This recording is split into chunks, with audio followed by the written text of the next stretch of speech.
Chapter 361. Li Mu looked at Lu Yi and said with a smile, "Lord Lu, this is a spirit orange carefully cultivated by the South Commandery. If a mortal can eat one, they will not be invaded by diseases for 3 years." Lu Yi was speechless for a moment. Finally, he sighed and asked, "Have you thought about it, Lord Li?" Li Mu said, "I once made a great vow to establish my heart for the world and my life for the people. How can I watch the heroes of the great Zhou be framed by villains and leave behind a torrent of infamy in history?" Lu Yi picked up the pen helplessly and said, "Give me 2 more oranges." Li Mu stretched out his hand and 2 more spirit oranges appeared in his hand. Lu Yi signed his name on the document and shook his head. "I hope Lord Li has good luck." Li Mu clasped his fist and said, "Thank you, Lord Lu." Lu Yi waved his hand and said, "You're welcome. This document has to be handed over." "It's useless for me to sign it," Li Mu said again. "Lord Lu, please give this to the head of the Secretariat." When he left the assistant minister's office, he took away the orange peel on the table and threw it away for Lu Yi. Lu Yi hurriedly said, "Lord Li, please wait. I'll soak the orange peel in water." Ordinary people could not even get the orange peel of the spirit orange that was specially offered by the royal family. Li Mu decided to finish the orange and collect the orange peel. In the future, when he asked Lu Yi for help, he would give him a few taels each time. After all, it was not good to ask for help empty-handed. Li Mu alone could not make the decision to reinvestigate the old case from 14 years ago. After his proposal, it needed to go through the assistant minister and head of the secretariat first. Then, it would be handed over to the minister for review. Finally, it would be handed over to the minister for implementation. Li Mu could only deal with Lu Yi. The Lu family was one of the oldest surnames in the Great Zhou. It was one of the 9 surnames. Although it was not as powerful as the Shao family and the Zhou family in the imperial court, it could not be underestimated. At the very least, Lu Yi did not have to be afraid of the old and new parties. When Lu Yi saw Li Mu walk out of the assistant minister's office, she put away the orange peel, picked up the document, and went to another office. He placed the booklet on the table and said, "Sir, this booklet is from Li Sharon." The head of the secretariat stroked the long beard on his chin and opened the booklet. After looking at it, he pondered for a moment and signed his name on it. He handed it back to Lu Yi and said, "Pass it to the door." Moments later, in Menxia province. It was a letter from the secretariat. After it was delivered to the Menxia province, it was passed down through the ranks until it finally reached the hands of 2 attendants. The attendant was a provincial official. The 2 of them looked at the booklet in front of them and fell silent. Censorate Li Mu of the secretariat submitted a memorial, requesting that the case of left assistant minister Li Yi of the Ministry of Appointments, who had colluded with the enemy and committed treason 14 years ago, be reopened. The resolution of the Secretariat was passed and submitted to the Ministry of Interior for discussion. If a 4th-ranked official of the imperial court was framed for the extermination of his family or was framed for treason, it was only natural that he would be thoroughly investigated. However, the implications of this case were too broad. Both the old and new parties were implicated. It was fine if the case could not be reopened. Once the case was reopened, 2 out of the 6 ministers of the imperial court would be sentenced to death. One of them was the important minister of the Ministry of Appointments. Other than the ministers of the Ministry of Appointments and the Ministry of Works, the 2 assistant ministers of the Ministry of Appointments would be sentenced to death. The assistant minister of the Ministry of Justice would be sentenced to death. Even if the other high-ranking officials in the imperial court were not sentenced to death, they would not be able to escape severe punishment. In this way, the imperial court would be in chaos. Perhaps it would give an opportunity to those with ulterior motives. Compared to this matter, whether or not Li Yi was wronged was not so important. One of the attendants shook his head and said, "The big picture is more important." The other attendant nodded and said, "Agree." Li Mu ate 2 oranges. Before he went to the yamen, the booklet he had handed out was returned to his hands. His request to reinvestigate Li Yi's case was rejected by the Ministry of Family Affairs. In the 3 provinces, the Secretariat of the Secretariat wrote the edict in the tone of the Emperor and had to be submitted to the Ministry of Interior for review. If the Ministry of Interior passed, they would sign their review opinion on the edict and send it back to the Secretariat. The Secretariat would pass it to the Emperor. After the Emperor gave his final approval, it would be sent back to the Ministry of Interior. If the Ministry of Interior did not pass, they would also send the memorial back to the Secretariat. Sometimes, they would let the Secretariat revise it before sending it back. Sometimes, they would just write the word reject and directly reject it, not giving anyone a chance. The booklet on Li Mu's desk had the word reject written at the end. This meant that the Ministry of Interior did not agree to reopen the case. This kind of thing was very normal. Not to mention the Secretariat, they even dared to reject the Emperor's opinion. They could be said to be the most ruthless department in the imperial court. Of course, if the Empress was stubborn, she could bypass the Ministry of Interior and directly give the order. But in that way, the order in the imperial court would be in chaos. This was not what Li Mu wanted. In any case, he did not expect the Ministry of Interior to agree. This booklet was just a prelude. His purpose was to send a signal to those people: he had accepted Li Yi's case. After that, Li Mu did not mention this matter again. He left the Secretariat and went straight home. There were no secrets between the various departments in the imperial court. Li Mu wanted to reopen the old case of Li Yi from 14 years ago. The fact that his memorial was rejected by the Ministry of Interior spread to the various departments after it was sent to the Yamen. Ministry of Personnel. Right Assistant Minister Gao Hong had just received the news from the Ministry of Interior. He said with a dark face that Li Mu really wants to reopen the case for Li Yi. Left Assistant Minister Chen Jian sneered and said, "He wants to reopen the case? He can't even get past the Ministry of Interior. Which one of those old fellows there isn't a shrewd old man? The stability of the imperial court is what they care about. They don't care if Li Yi died unjustly." Gao Hong said worriedly that Li Mu has the shadow of Li Yi from back then. He also has the Emperor's protection. Sooner or later, he will become a big problem for us, Chen Jian said coldly. Let him jump around. When he jumps around to the point where both sides can't stand it anymore, he will be the next Li Yi. Just wait and see. As long as he dares to insist on reopening the case of Li Yi, even if we don't kill him, the court officials will kill him. Regarding this matter, there were many opinions from the other ministries.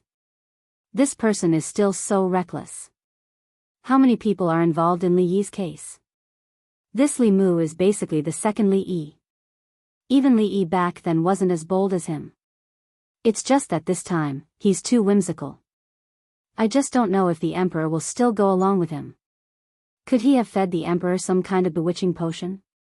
Why is the Emperor so good to him? Apart from being a little talented and a little handsome, there's nothing special about him.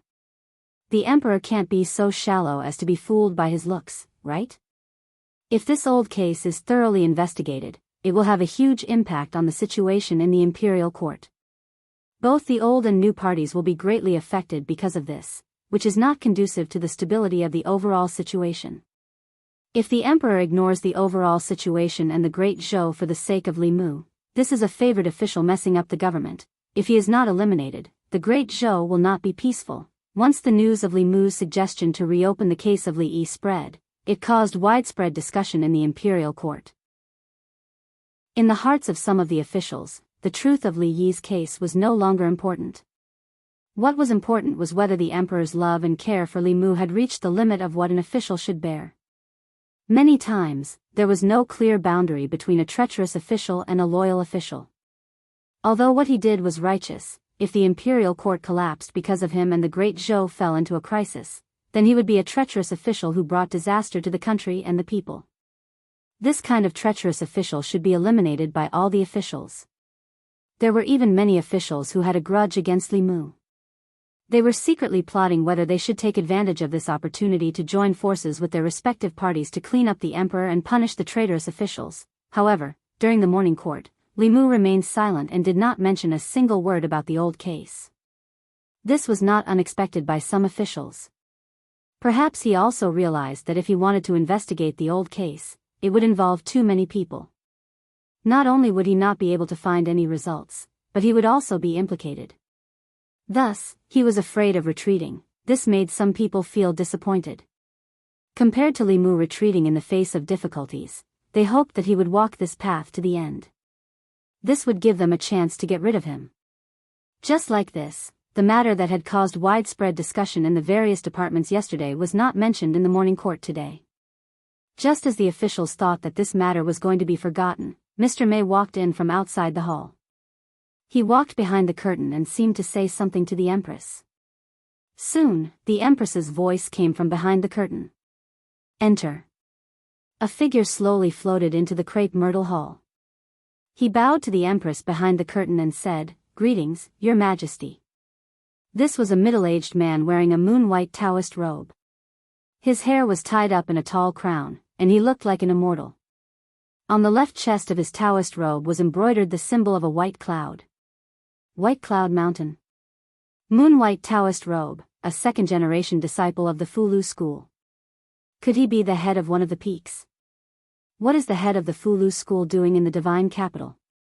The officials looked at the middle-aged man in confusion. Although the Fulu school and the imperial court cooperated, it was limited to low-level disciples. This was the first time they saw such an important figure of the Fulu school in the divine capital, in this golden hall. The Empress asked calmly, "Taoist Hyun Jinko, why have you come to the divine capital?" Hyun Jinko said, "I am here on the orders of the headmaster for one person." The Empress asked, "Who?" Hyun Jinko said, "Her name is Li Qing. She is the direct disciple of the headmaster." Most of the officials in the imperial court did not know who Li Qing was. The left assistant minister of the Ministry of Personnel's expression changed slightly. He walked forward and said, "Li Qing has killed many imperial court officials and is a serious criminal. Does the Fulu school want to protect her?" Hyun Jinko shook his head and said, "No. The Fulu school supports the Great Zhou court. If a Fulu school disciple violates the law, the court can punish them according to the law. However, the headmaster knows that Marshal Niece Li's family was wrongly killed more than 10 years ago. He hopes that the court can follow the law and give her an explanation, and also give the Fulu school an explanation." The moment he said this, the imperial court fell silent. The assistant minister of personnel was probably talking about Li Yi's daughter. If the Fulu school wanted the court to give them an explanation, wasn't it asking the court to reinvestigate the case? If this matter was found out by Li Mu, the provincial court would reject the case and it would be over. However, the Fulu school was a colossus that was not inferior to the Great Zhou court.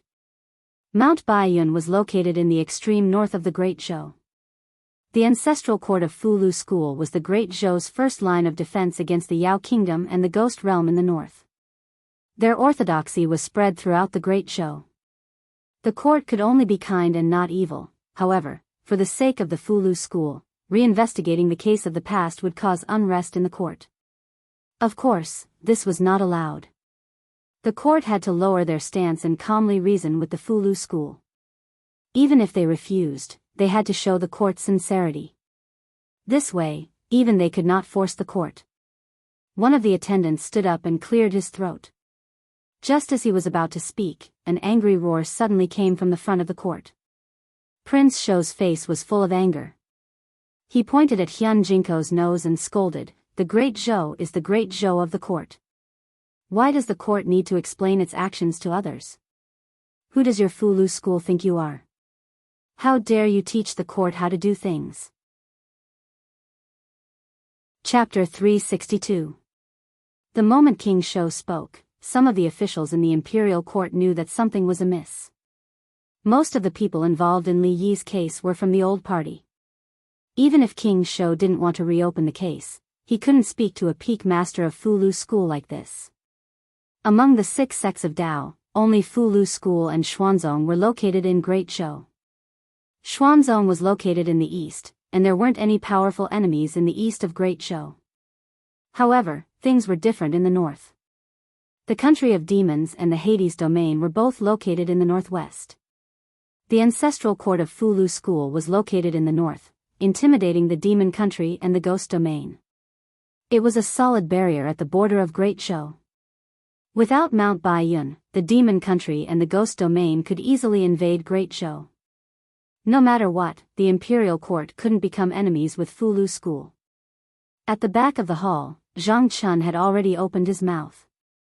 However, when he heard King Shou speak, he swallowed the words that were already in his throat. Hyun Jinko didn't look at King Shou. Instead, he swept his gaze across the officials and asked, "Is this the attitude of the great Zhou court?" King Shou had a look of disdain on his face. Just as he was about to continue speaking, he was pulled back by two officials beside him. "Your Highness, be careful with your words." The attendant opened his mouth, but he couldn't say the words he wanted to say to delay the matter. King Shou's words left the imperial court with no way out. Now, even if the imperial court didn't want to investigate, they had to. If the imperial court really didn't care about Fulu school's request, wouldn't that mean that they didn't care about Fulu school at all? The deterioration of their relationship with Fulu school would be even more serious than the turmoil in the imperial court. In the imperial court, no one's position was irreplaceable. They just had to pay a price. However, the position of the Fulu school was truly irreplaceable. Without the Fulu school, there was no way the imperial court could send 3 seventh realms, close to 10 sixth realms, and countless 5th and 4th realms to hold the fort in the northwest region. This would drain most of the imperial court's manpower. The imperial court was completely silent. Hyun Jinko spoke again, "If this is the intention of the great Zhou court, then I will return to Mount Baiyun and pass on the court's intentions to senior brother sect leader." A moment later, Shang Wanli walked out from behind the curtain and said, "Hyun Jinko, you have misunderstood. This case is of great importance. I would like to ask you to wait for 2 more days.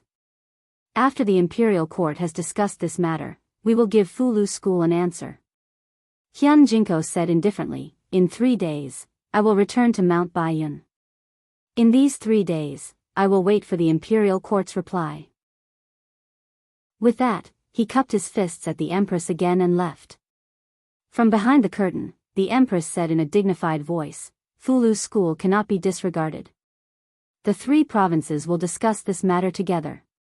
Within 2 days, inform me of the results of the discussion."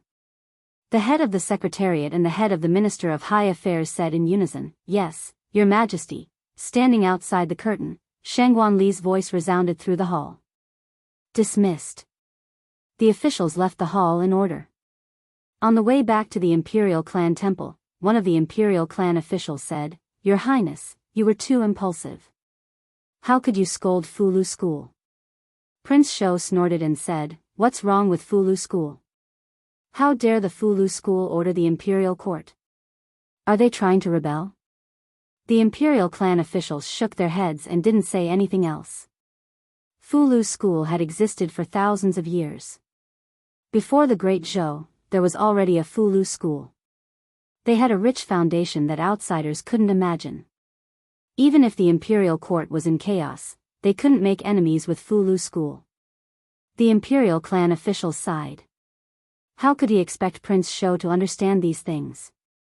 The reason why Prince Shou could be in such a high position was because he was the younger brother of the previous emperor and a member of the Shao royal family. Other than watching opera and drinking tea, he didn't know anything else. If it wasn't because of his identity, the words he said in the imperial court caused a major turn of events that the imperial court didn't want to see. The new and old parties could make him die without a burial ground. Zhang Chun walked behind Prince Shou and said, "Your Highness, last night, I found a tale of tea cakes at home. Tomorrow, I'll give you half a coin." Prince Shou said, "Half a coin? Zhang, are you trying to dismiss a beggar? Then it's 1 coin. There's only 1 coin left, 1 tale of tea cakes left after a night. Are you going to eat it like grass?" Minister Province, Minister Office. Minister Zhou Jing sat on the main seat. There were 3 people sitting on either side of him. They were the head of the Secretariat and 2 attendants. The 4 people in this room were the highest officials of the 3 provinces. They were also the leaders of the Great Zhou's ministers. Minister Zhou took a sip of tea and said, "His Majesty asked us to discuss this matter. My 3 lords, please tell us your thoughts." The left attendant stroked his long beard and said, "How could Li Yi's daughter be the disciple of the Fulu school's headmaster? This matter is too strange. They shouldn't have investigated earlier or later. Why did they have to investigate now? This is too much of a coincidence, the right attendant said. There's no point in talking about this now. This matter could have been dealt with, but Prince Shou's impulsiveness angered the Fulu school. If this matter isn't handled well, the Fulu school will hate him. That would be bad. But if they really want to investigate, it's fine if there's no problem. If there really is a problem, there will be a storm in the imperial court. Minister Zhou looked at the head of the secretariat and asked, Elder Yen, what do you think? Of the 4 people, the head of the secretariat had been through 3 dynasties. He was the most senior. The head of the secretariat thought for a while and said, the 2 attendants have said so much about the stability of the imperial court. Have you thought about what if Assistant Minister Li was really wronged? The left attendant sighed and said, the bigger picture is more important. The head of the secretariat said slowly, indeed, the bigger picture is more important. When the head of the secretariat said this, the 3 people in the hall fell into silence. The left attendant and the head of the secretariat were not talking about the same big picture. Compared to the injustice Li Yi had suffered, the stability of the imperial court was more important. Compared to the stability of the imperial court, the relationship with the Fulu school was more important. The imperial court was temporarily in chaos, but it would eventually return to stability. If the relationship with the Fulu school was broken, no matter how stable the imperial court was, it would not be able to create a powerful ally like the Fulu school out of thin air. After a long silence, the left attendant said helplessly, investigate. The right attendant sighed and said, we can only do this. A day later, the 3 provinces gave a reply to Li Yi's case. The Fulu school was a friend of the Great Zhou. The imperial court attached great importance to the reasonable request of the Fulu school. The 3 provinces discussed and decided that the Supreme Court and Zongjing Temple would work together to investigate the case of Assistant Minister Li Yi of the Ministry of Personnel. Regarding this, the Imperial Secretariat had already drafted an imperial edict, and it had been reviewed and approved. Because the case of that year involved the officials of the Ministry of Justice, the Ministry of Justice was purposely avoided. Usually, this kind of matter would go through the procedures of the 3 provinces. It would take at least half a month for there to be a result. This time, all the procedures were completed in one day. It was enough to show the sincerity of the imperial court toward the Fulu school. This was something that could not be helped. Prince Shou had spoken rudely to the head of the Fulu school in the imperial court. This had already pushed the relationship between the imperial court and the Fulu school to the brink of danger. If they did not do their best to make up for it, it would be difficult to heal the animosity between the 2 sides. Zongjing Temple, the prison. Li Qing looked at Li Mu with some astonishment. She asked, when did I become the headmaster's disciple? Li Mu explained, if you did not have such an identity, the imperial court would not have paid too much attention to you. However, this is not entirely a temporary measure. When you get out of here, you will become the headmaster's disciple. Li Qing shook her head. Why would the headmaster accept me as his disciple? Li Mu said, he has to accept you even if he doesn't want to. Now, everyone knows that you are his disciple. When the time comes, when you return to Mount Baiyun, you will have to attend the disciple recruitment ceremony. Li Qing did not understand. But why would the headmaster do this? Li Mu rubbed his nose and said, when you were not here, a lot of things happened. In short, now that I am also a second-generation disciple of the Fulu school, the headmaster still has to give me face. Li Qing looked at him for a long time before she came back to her senses. She asked, then, do I have to call you Martial Uncle? Li Mu smiled and said, this is nothing. Thinking about it, I am also Hanyan's Martial Uncle. Don't we also? In short, we can call each other our own. In the future, in front of the headmaster and several heads, you can call me Martial Uncle. When there is no one, I will call you boss. Chapter 363. Walking out of the Imperial Clan Temple, Li Mu thought back and realized that he seemed to have some kind of magical power. A kind of magical power that could turn people of the same generation into juniors. Whether it was Li Qing, Lu Hanyan, or the two little snakes that Li Mu hadn't seen for a long time. Everyone's relationship was good at the beginning, but then it started to develop in a strange direction.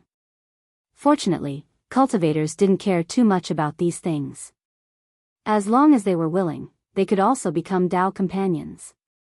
Standing at the door of the Imperial Clan Temple, Li Mu sighed softly. It wasn't easy to save her within the rules. It was just a small step, but this small step was also the beginning of something from nothing. Li Mu had long expected that with his face, the imperial court wouldn't care at all. His memorial couldn't even be passed by the province under his tutelage. But obviously, they could ignore Li Mu's face, but they couldn't ignore Fu Lu School's face. This matter also made Li Mu realize a fact. His strength was only supernatural power. All the status and power he had obtained came from the Empress's favor. Without the Empress, he was nothing. Li Mu's face was only useful in front of the Empress. At other times, face had to be matched with strength. If he had the strength of the seventh realm, this matter would have become extraordinarily simple. After lamenting for a while, Li Mu didn't go home.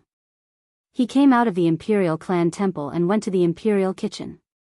Changle Palace. Zhou Yi came back from admiring the flowers in the Imperial Garden. When she walked to the front of the palace gate, she smelled a familiar fragrance. This was the unique fragrance of Li Mu's soup. She and Shangguanli walked into the palace. Mr. Mei greeted them and said, "Your Majesty is back. Li Mu just sent today's lunch." Zhou Yi walked to the table.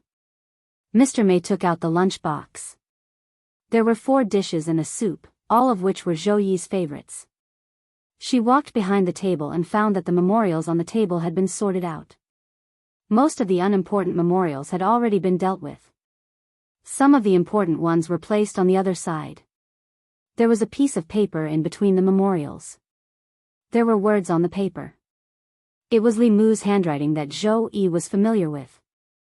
She picked up the paper and saw that it was Li Mu's suggestions for the political affairs in the memorials. Even if it was important and required her to deal with it personally, she didn't have to think about it herself anymore. Zhou Yi sat down. As she ate the delicious food, she thought that if she could always have such a person by her side, who could go to court and cook for her, who could help her review memorials, and who could also cook for her, and she only needed to protect him from behind, then it seemed acceptable to let her be the emperor. It was a pity that Li Mu was already married. Otherwise, it would be a good choice for him to stay in the palace for the rest of his life. The Imperial Secretariat. Li Mu was thinking about what to do next. Suddenly, he felt a chill in his crotch. His heart was suddenly alerted. However, he looked around and didn't find any danger. After eating a tribute orange to calm his nerves, Mr. Mei appeared in his yamen. The Imperial Secretariat was a secret place. Except for the officials of the Imperial Secretariat, outsiders were not allowed to enter. However, Mr. Mei was the Empress's man. She walked around the Imperial Secretariat like it was her garden, and no one dared to say anything. Li Mu was busy. After looking up at her, he lowered his head and asked, "What's the matter?" Mr. Mei walked in and said, "Can't I come and see if there's nothing?" Li Mu picked up a pen and wrote something on the paper. He said, "Of course, but I don't have time to entertain you right now. There's tea in the pot. Pour it yourself."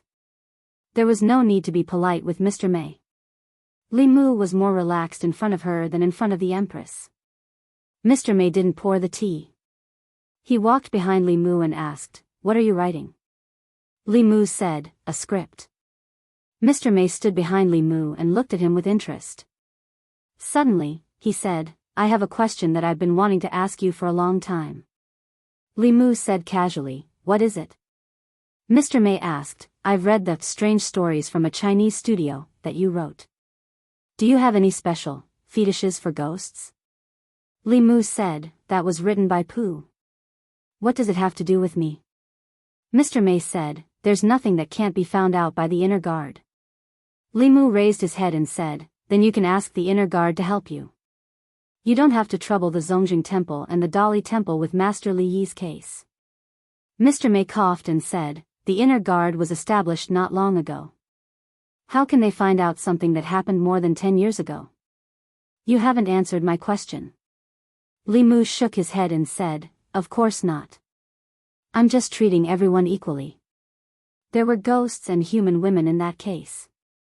Why did you only see ghosts? Mr. May suddenly understood and said, I see. I thought you had some feelings for Xiao Bai. Li Mu looked at her in surprise and said, why do you have so many strange things to say today? You're just like His Majesty. Li Mu thought of something and said to her, you're becoming more and more like His Majesty recently. That's not good. You're different from His Majesty. If you imitate His Majesty, you'll delay your life. You might really die alone. Mr. May crossed his arms and said, tell me, how am I different from His Majesty? Li Mu said honestly, even if His Majesty isn't the Emperor, he's still a famous beauty in Luoyang. Whether he's arrogant or gentle, he's always liked by people. Do you think you're as beautiful as His Majesty? It was only because of Mr. May that Li Mu would say such heartfelt words to her. If it were Shang Wanli, she wouldn't be single for the rest of her life and have nothing to do with Li Mu. He wouldn't say such things that might offend people. I know.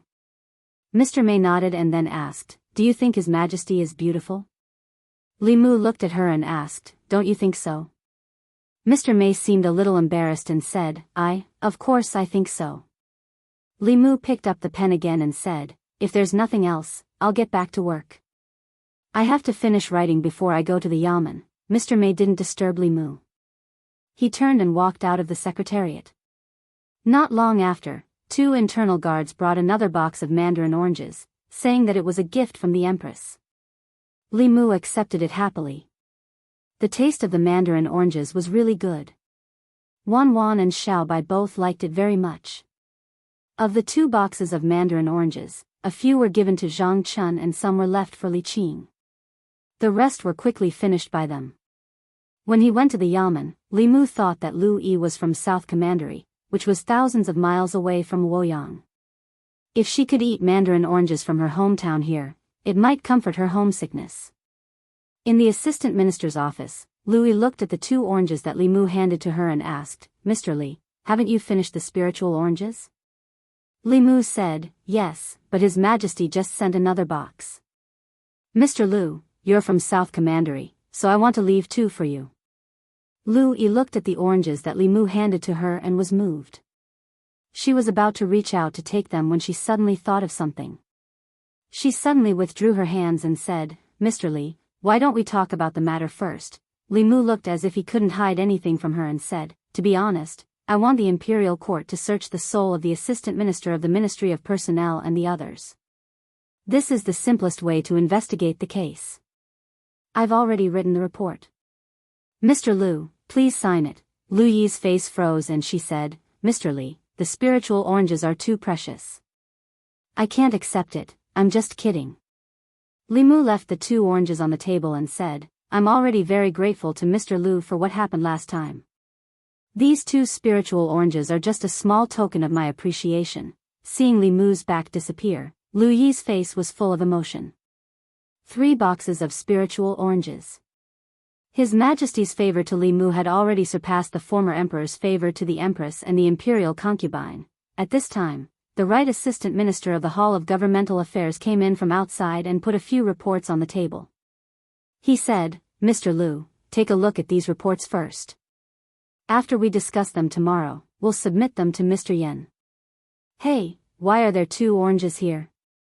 I'll take 1, stop. Lu Yi shouted, which scared the right assistant minister of the Hall of Governmental Affairs. Then he realized that he had lost his composure. He put the 2 oranges in his sleeve and said, these 2 oranges have a special meaning to me. If Mr. Su wants to eat them, I'll send you a box in a few days. Great sound bar. Li Mu handed a few pages of paper to the owner of the Great Sound Bar and said, please. The owner of the Great Sound Bar said seriously, don't worry, Mr. Li. I'll take care of this matter as soon as possible. After Li Mu left, the owner of the Great Sound Bar looked at the few pieces of paper in her hand. What was written on the paper was a complete play. The play was about an official of the Zhao family of the previous dynasty. Because he had offended a powerful official, he was framed by a treacherous official and his family was tragically exterminated. The surviving orphan of the Zhao family grew up and avenged his family. In the Li residence, Yuzhen Zi took a few pages of paper from Li Mu's hand and floated away. The ancestral court of Fulu School was located in Mount Baiyun. It had branches all over the 36 counties of the Great Zhou. These branches were inherited from the ancestral court and were united with it. Soon, this play would appear in all the counties of the Great Zhou. Chapter 364. After making these arrangements, the following matters could not be rushed. All they could do was wait. Lu Hanyan was playing the zither in the courtyard. Li Mu listened as he peeled the spiritual orange the Empress had just given him and fed it to her. When he turned around and saw Wan Wan and Xiao Bai staring at him, he also fed them a few pieces. When the song ended, Lu Hanyan turned around and asked, "How's the matter with Constable Li?" Li Mu said, "The Imperial Court has already asked the Imperial Clan Court and the Supreme Court to investigate again. Everything is going according to plan." Lu Hanyan suddenly asked, "When she left you, it was to avenge her family, right?" This question caught Li Mu off guard. From the moment Li Qing appeared in the divine capital, she had never asked Li Mu where he went or what he did every day. She had also never asked him about Li Qing. However, Li Mu knew that she definitely cared. If there was anyone in this world who could make him feel threatened, it would be Li Qing. Li Mu thought for a moment and said, "She withdrew from the Fulu school. She didn't tell all her friends because she didn't want to implicate the sect and us." Lu Hanyan was silent for a moment and then whispered, "If Constable Li hadn't left at that time, could it be?" Li Mu hugged her from behind and said, "There's no if. We're already husband and wife.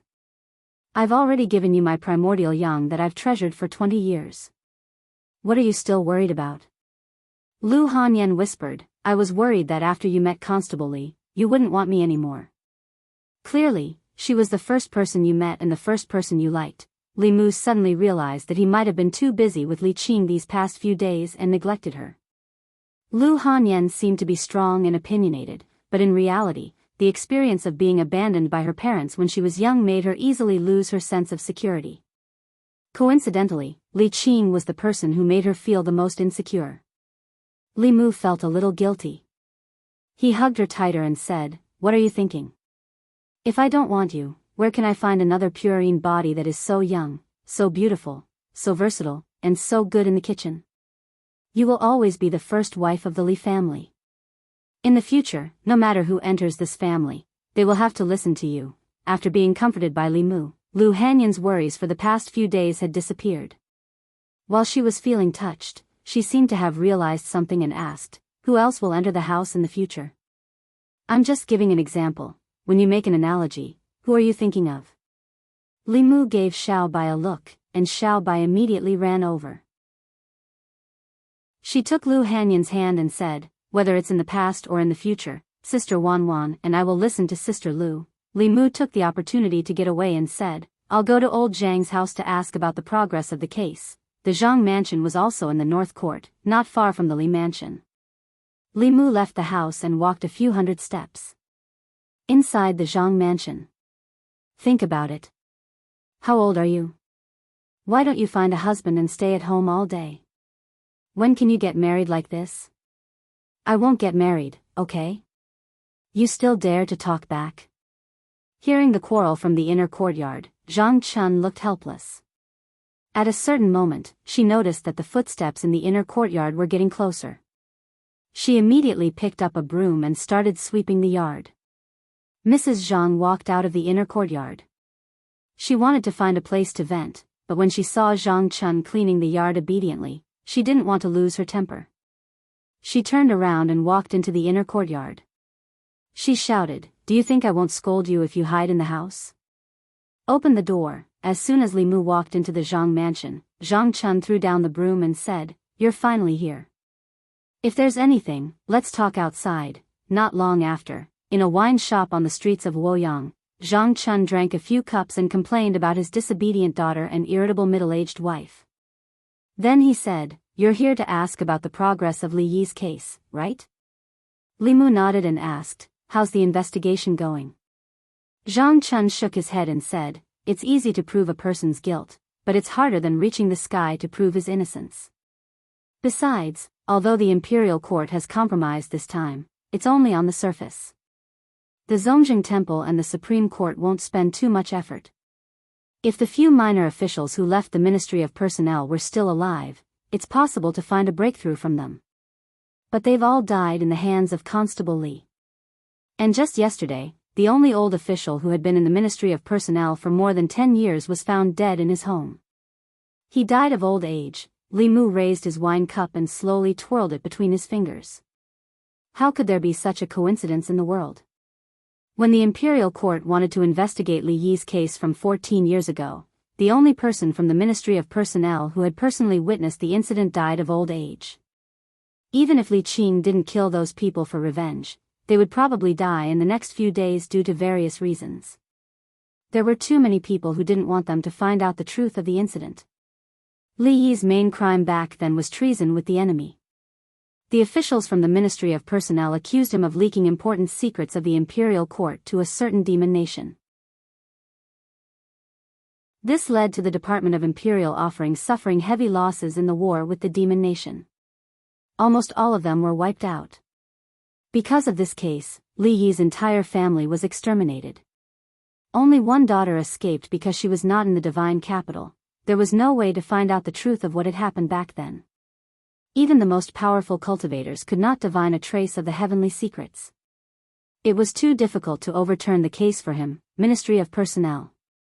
Left Assistant Minister Chen Jian clasped his hands at a middle-aged man and said with a smile, Minister, don't worry.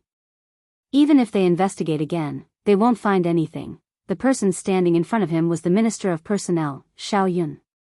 At the same time, he was also the Duke of Nanyang, a core member of the old party. More than 10 years ago, he was still the right assistant minister of the Ministry of Personnel. Now, he was the head of the Ministry of Personnel. He looked at Chen Jian and asked, Are you sure you didn't miss anything? Chen Jian smiled and said, Originally, there were quite a few of them, but they were all killed by Li Yi's daughter. Does this count as lifting a rock and smashing one's own foot?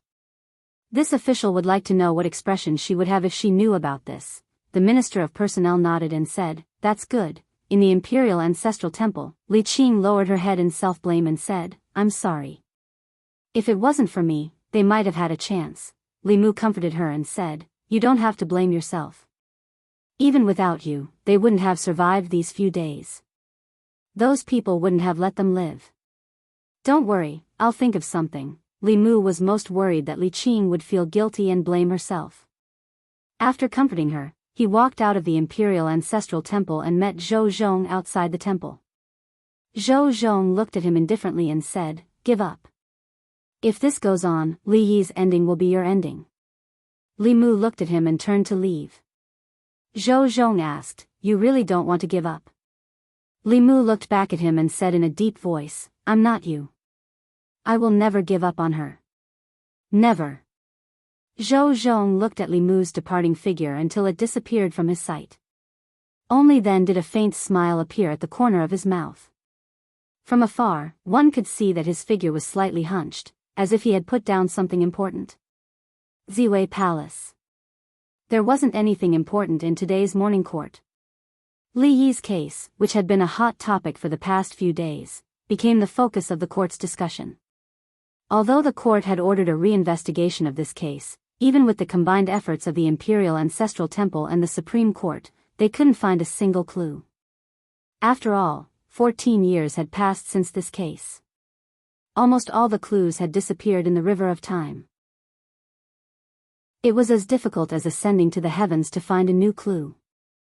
In the Great Hall, the left assistant minister of the Ministry of Personnel stepped forward and said, Your Majesty, the evidence for Li Yi's case was conclusive back then. Investigating it now is already an exception. We can't keep wasting the court's resources because of this case. The Minister of Works, Zhou Chuan, also stepped forward and said, The Fulu School wants to investigate this case. The court has already satisfied them and given them an explanation. The court has its dignity and can't be forced by them. The officials of the new party and the old party had already spoken. Their wishes represented the wishes of most of the court. If His Majesty still insisted, it would damage the court's dignity and the officials in the court would not agree. At this moment, the Assistant Minister of the Ministry of Justice, Zhou Zhong, also stepped forward. The officials in the court already knew that the new party and the old party had joined forces to settle Li Yi's case. Under everyone's gaze, Zhou Zhong walked to the center of the court, took off his official hat, and slowly knelt down. When the officials saw this, they were all stunned. Lord Zhou why is he kneeling? Why did he take off his official hat? The officials were in an uproar. In front of the crowd, Prince Zhou stared blankly at the kneeling Zhou Zhong and muttered, "Good fellow." Zhou Zhong knelt on the ground and placed his official hat beside him. He touched the ground with his head and said loudly, "I'm guilty."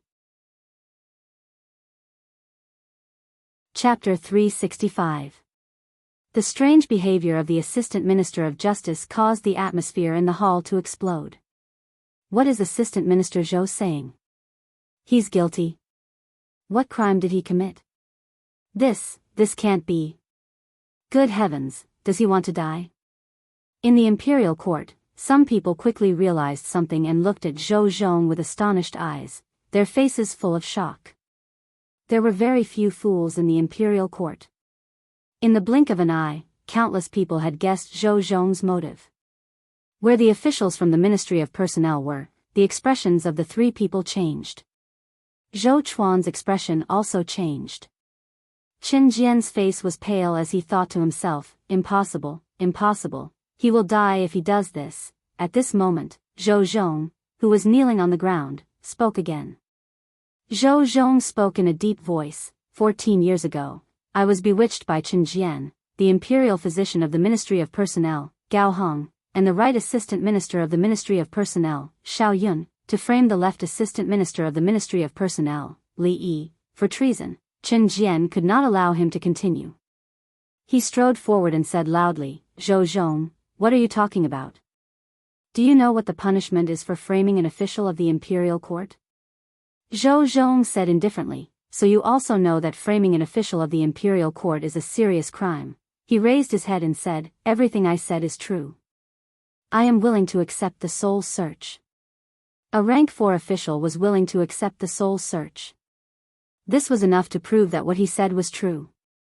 Zhou Zhong's words caused the imperial court to fall silent for a moment. Then, it became noisy again. Since he wants to confess, why did he wait until today? You can't tell. Before today, who would have thought that the imperial court would reopen this case? But why did he do this? Back then, he framed Li Yi, but today, he confessed. Zhou Zhong didn't make a difference to what happened back then. Even without him, Li Yi's ending wouldn't have changed. In my opinion, he wanted to use this opportunity to gain the trust of the old party and enter the inner circle of the old party. It was all for today's betrayal, 14 years. He was so patient and loyal to the old party for 14 years, just to commit a crime for his brother? King Shou looked at Zhou Zhong and sighed, he actually endured for 14 years. This Zhou Zhong is truly a man. Realizing the current situation, he covered his mouth and coughed lightly. He gritted his teeth and said, "This person is really sinister." Li Mu, who was standing in the crowd, was also shocked. Zhou Zhong's actions were completely out of his expectations. He recalled what Zhou Zhong had said to him in front of the ancestral temple yesterday and seemed to have understood something. It turned out that he had already made his decision at that time. Li Mu thought that Zhou Zhong was someone who would give up everything for his political ideals. He would commit crimes for Li Yi, Li Qing's life and death, or even his own life and death, compared to some of his ideals, were not worth mentioning. However, Zhou Zhong's actions today overturned Li Mu's understanding of him. Behind the curtain, the Empress's voice could be heard. Arrest Zhou Zhong and all the people involved in this case. Bring them to the Imperial Clan Temple and have them interrogate by the 3 provinces. Although Li Yi's case was not investigated, once something was found, no one would be able to cover it up in front of everyone. During the morning assembly, 2 ministers and 3 assistant ministers were arrested. Other than that, there were also some people involved in the case who were not in the assembly. The internal guards were immediately ordered to arrest them. No one would have thought that this matter would have such a huge turn of events.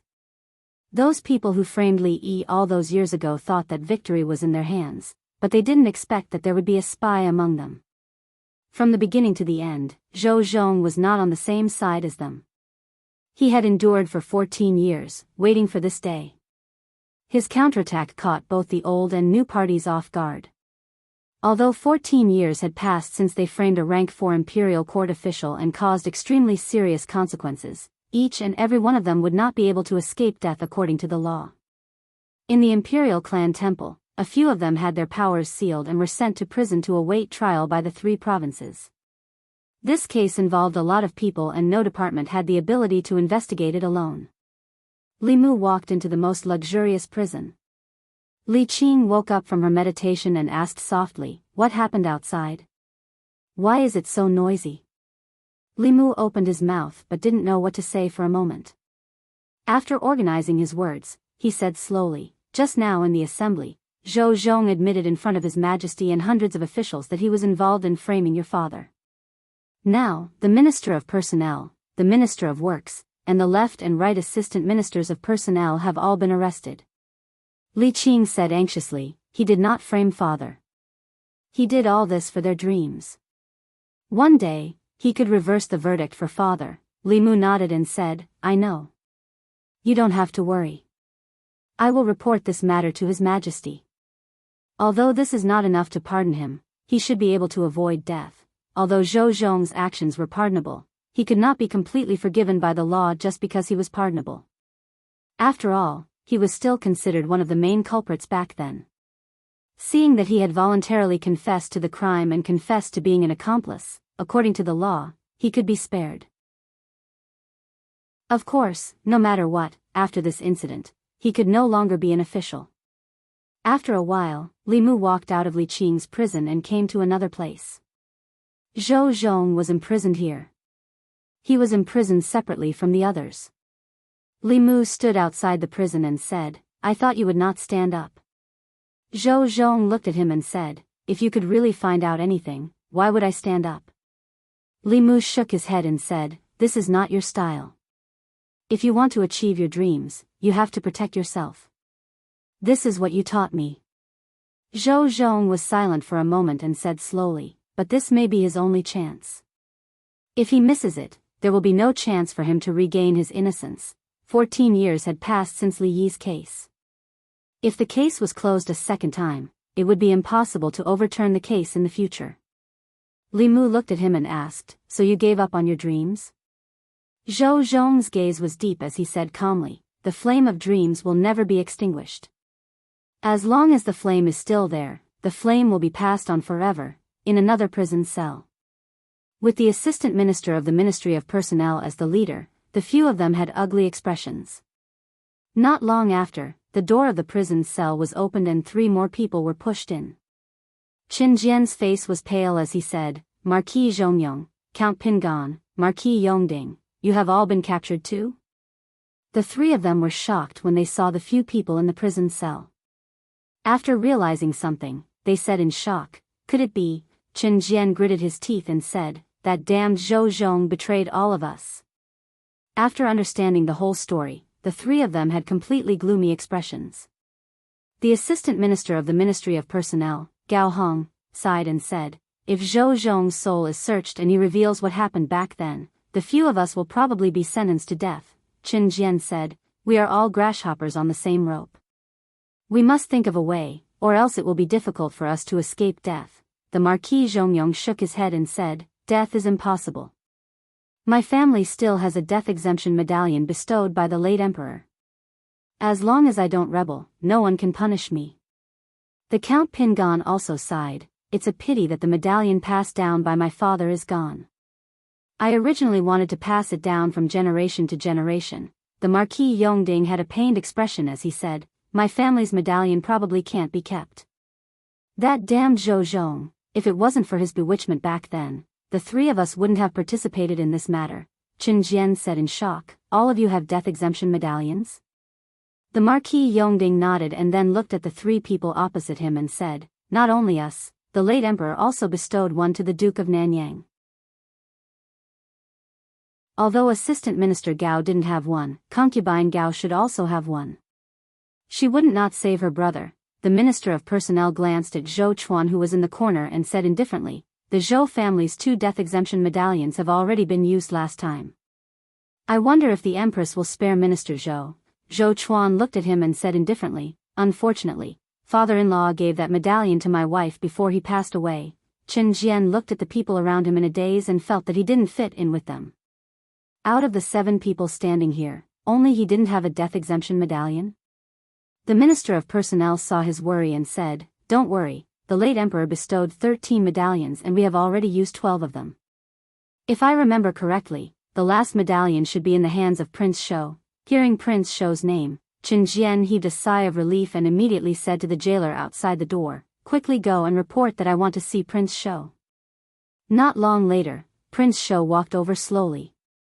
Chen Jian grabbed the bars of the cell and said hurriedly, Prince Shou, you must save me. A moment later, after hearing his words, Prince Shou smiled and said, what kind of relationship do we have? Everyone is doing this for the Shao family. Isn't it just a medallion? I will give it to you. Chen Jian heaved a sigh of relief and said, thank you, Your Highness. Prince Shou touched his waist with one hand and his expression suddenly changed. He said in shock, where is my medallion? Where did my big medallion go? Chapter 366. Prince Shou touched his body and said regretfully, I seem to have lost my token. Chen Jian grabbed the bars of the cell and said with a trembling voice, Prince Shou, please don't scare me. This concerns my life. Prince Shou thought for a while and said, well, I'll go back and look for it. It shouldn't be lost. You wait here and I'll tell you when I find it. Seeing Prince Shou leave quickly, Chen Jian leaned against the wall weakly. He looked at the other people in the cell talking and laughing. The atmosphere was very lively. But the lively atmosphere was theirs, and he had nothing. Although they were in the same cell, they were not the same. At the same time, in another cell, Zhou Zhong said slowly, back then, he and I offended the interests of the upper class and strongly opposed the death exemption token issued by the late emperor. The courtiers and the emperor could not tolerate us. He was framed for treason. Although there was not enough evidence, what they needed was just a reason. Before he died, he entrusted Qing to me and asked me to protect myself first and then slowly complete our great cause. For our great cause, we can give up everything, Li Mu asked. This is the reason why you gave up on her? Zhou Zhong nodded and said, at least, before you moved to Fulu school, I had no other choice. This was the reason why Li Mu had been guarding against Zhou Zhong. This kind of person had a firm goal and was extremely rational. In their eyes, family and friends were not as important as their great cause. They could sacrifice themselves at any time. Li Mu admired his patience and ambition, but he would not get too close to this kind of person. He looked at Zhou Zhong and asked, you made a choice in the end. Zhou Zhong looked at Li Mu and said, this is not a choice. I believe that if I didn't finish it, someone will do it for me and do it better. Li Mu said, don't look at me like that. Zhou Zhong continued, back then, the late emperor gave out 13 gold medallions. He tried his best to abolish it, but he incurred the displeasure of the late emperor and died because of it. All these years, 3 of the 13 gold medallions have been used up. Including the old concubine's gold medallion and the Zhou family's gold medallion, there are 7 left. Among these 7 medallions, 6 will be used up this time. The last one is in the hands of Prince Shou. These things shouldn't have existed from the beginning to the end. In the future, we will probably never see them again. Having said this, he leaned against the wall and sat down. He closed his eyes and said, you can go. I'm already very tired. The prison of the Imperial Clan Temple is a good place to sleep. As soon as he finished speaking, his breathing calmed down and he actually fell asleep. Li Mu slowly walked out of the prison. In the courtyard of the Imperial Clan Temple, Prince Shou and Zhang Chun were playing dice under the shade of a tree. King Shou's gambling luck had always been bad. In front of Zhang Chun, there was already a pile of silver fragments. After losing another round, King Shou searched his chest and sleeves. Finally, he couldn't find a single piece of silver. Zhang Chun kept the silver fragments and said, "Why don't we stop here today and wait for the next round when you have enough money?" King Shou slammed a piece of gold on the table and said, "Who are you looking down on? Let's continue. I'm going to win back all the money I lost last time." Zhang Chun looked at the piece of gold and said in surprise, "This piece of gold, why does it look so familiar?" Li Mu looked at it from afar and also felt that it looked familiar. This piece of gold was squarish. Other than the fact that there were no words on it, it looked like it was carved from the same mold as the death exemption medallion. King Shou glanced at Li Mu from afar and asked, "Little Li, are you coming?" 15 minutes later, Li Mu carried the gold and left the Imperial Clan Temple. He planned to melt this thing when he returned. This thing wasn't light and should be enough to make a few pieces of jewelry. He would give one to Lu Hanyan, one to Li Qing, and 2 to Wan Wan and Xiao Bai. If there was any left, he could give it to the Empress. At this moment, the entire Shindu was in an uproar because of something.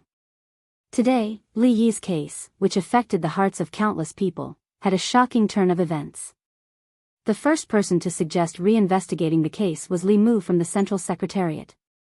He felt that it was unfair for Li Yi back then and wanted to reverse the case for him, but he was rejected by the Imperial Court. After that, people from the Fulu School and the Northern County came and forced the Imperial Court to pay attention to this case. On the surface, the case was reinvestigated because of the Fulu School. However, the officials living in the northern courtyard saw the head of the Fulu School entering and leaving the Li residence on the day of Li Mu's wedding. It was obvious who was behind this matter. The commoners did not know what happened after that, but they roughly knew that the Imperial Court did not find out anything about the old case. There were also voices of opposition in the Imperial Court. If there were no accidents, this matter would be left unsettled in the end. However, no one had expected that the case would take such a huge turn. Zhou Zhong, the assistant minister of the Ministry of Justice, who was a core member of the old party and had made many contributions to the old party over the past decade, admitted in front of all the officials and His Majesty that he had conspired with the old party to frame Li Yi back then. He had single-handedly sent the masterminds of the old case to the Zongjing Temple. Among these people were 2 ministers of the 6 ministries and 2 assistant ministers. This was the case that had the greatest impact on the court in all these years and involved the widest range of people. And this was only the mastermind. If the accomplices were included, who knew how many people in the court would be implicated? However, why did Zhou Zhong do this became a mystery in the hearts of the people. Did Zhou Zhong lose his mind? Not only did he court death, but he also pulled in his accomplices. I don't understand, I really don't understand. That's right, what do you think he's after? Did something go wrong in his cultivation and he was invaded by his inner demons, causing him to go crazy? In my opinion, it might be because of the unequal distribution of benefits that caused internal strife. In the entire divine capital, everyone in the streets, taverns, and tea-houses were discussing this matter. No matter how they thought about it, they could not imagine that the people who framed Li Yi back then were not found by the Imperial Court. Instead, they were wiped out because of internal strife. As for why Zhou Zhong did this, there were different opinions. Some said that he was invaded by his inner demons, some said that he had lost his mind, and some said that the old party had internal strife. In a restaurant somewhere, an old man could not listen anymore. He slammed his wine bowl on the table and said in a deep voice, "Did you forget that more than 10 years ago, other than Li Qingtian, there was also Zhou Qingtian in the divine capital?" What Li Qingtian, Zhou Qingtian? 14 years ago, I was only 5 years old. I was still playing with P. I didn't know anything. Old man, what are you talking about? The young people in the restaurant were confused. A few of them who were over 30 years old seemed to have thought of something, and a look of realization appeared on their faces. More than 10 years ago, when the late emperor was still on the throne, it was the darkest period of the divine capital in their memories. At that time, the rich and powerful only needed to pay a fine to kill someone. At that time, it was not uncommon for the rich and powerful to kidnap women on the streets. At that time, the officials of the Great Zhou were corrupt, and governance was chaotic. The people suffered greatly. The people of the divine capital would rather take a detour than walk past the government. Even during those dark times, there was still light in the divine capital. At that time, the assistant minister of the Ministry of Personnel, Li, punished the corrupt officials and brought justice to the officials of the divine capital.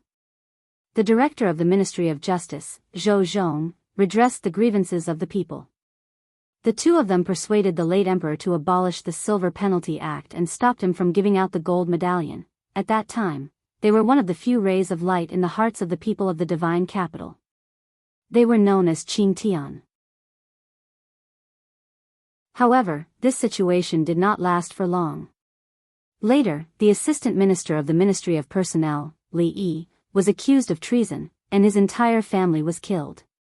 At that time, the people of the divine capital could not accept this result. Assistant Minister Li was righteous and loved the people like his own children. How could he be a treacherous official? What made it even more difficult for the people to accept was that the director of the Ministry of Justice, Zhou Zhong, was one of the officials who accused him. They used to admire Zhou Zhong, but later on, they hated him as much. After Assistant Minister Li's death, Zhou Zhong quickly sided with the old party and became their lackey. A few years later, he was promoted to the position of Assistant Minister of the Ministry of Justice. Over the years, he protected many people from the old party and helped the old party fight against dissidents and the new party. Soon, he became the core of the old party. For more than 10 years, the people who were grateful to Li would spit at the Ministry of Justice when they passed by to vent their hatred. However, no one expected that more than 10 years later, Zhou Zhong would stand up for Li in the imperial court without hesitation and reverse the verdict. Someone finally recalled and said in disbelief, "Could it be that Lord Zhou has been enduring humiliation for the past 14 years just for this day?" That's right, that's right. Otherwise, it doesn't make sense. Why would he give up the power he already had? Could it be that we've been wrong about Lord Zhou all these years? Lord Li and Lord Zhou are brothers of different surnames. Back then, Lord Zhou must have known that he couldn't save Lord Li, so he went undercover in the old party and gained their trust. He waited for the right time to reverse the verdict for Lord Li and give those people a fatal blow. 14 years. He was scolded by us for 14 whole years. How much has he been wronged all these years? The truth of what happened back then had been revealed. Many people were filled with regret and their respect for Zhou Zhong was even greater than before. Li Mu's residence. When Li Mu used the true samadhi fire to burn the gold cake, he realized that it was only coated with a layer of gold powder on the surface. The inside was black and looked like iron but not iron. He did not know what it was. Li Mu then threw it into the flask heaven dimension. Prince Shou actually used a gold-plated fake to trick him. He had to be more careful when gambling with him in the future. At the same time, in the Imperial Clan Temple, Prince Shou sighed and walked to the front of the prison cell. He looked at Chen Jian apologetically and said, "Assistant Minister Chen, I'm really sorry. I've searched everywhere for that death exemption golden medallion but couldn't find it. It should have really been lost. Don't worry. Every year on your death anniversary, I'll get people to burn more paper money for you."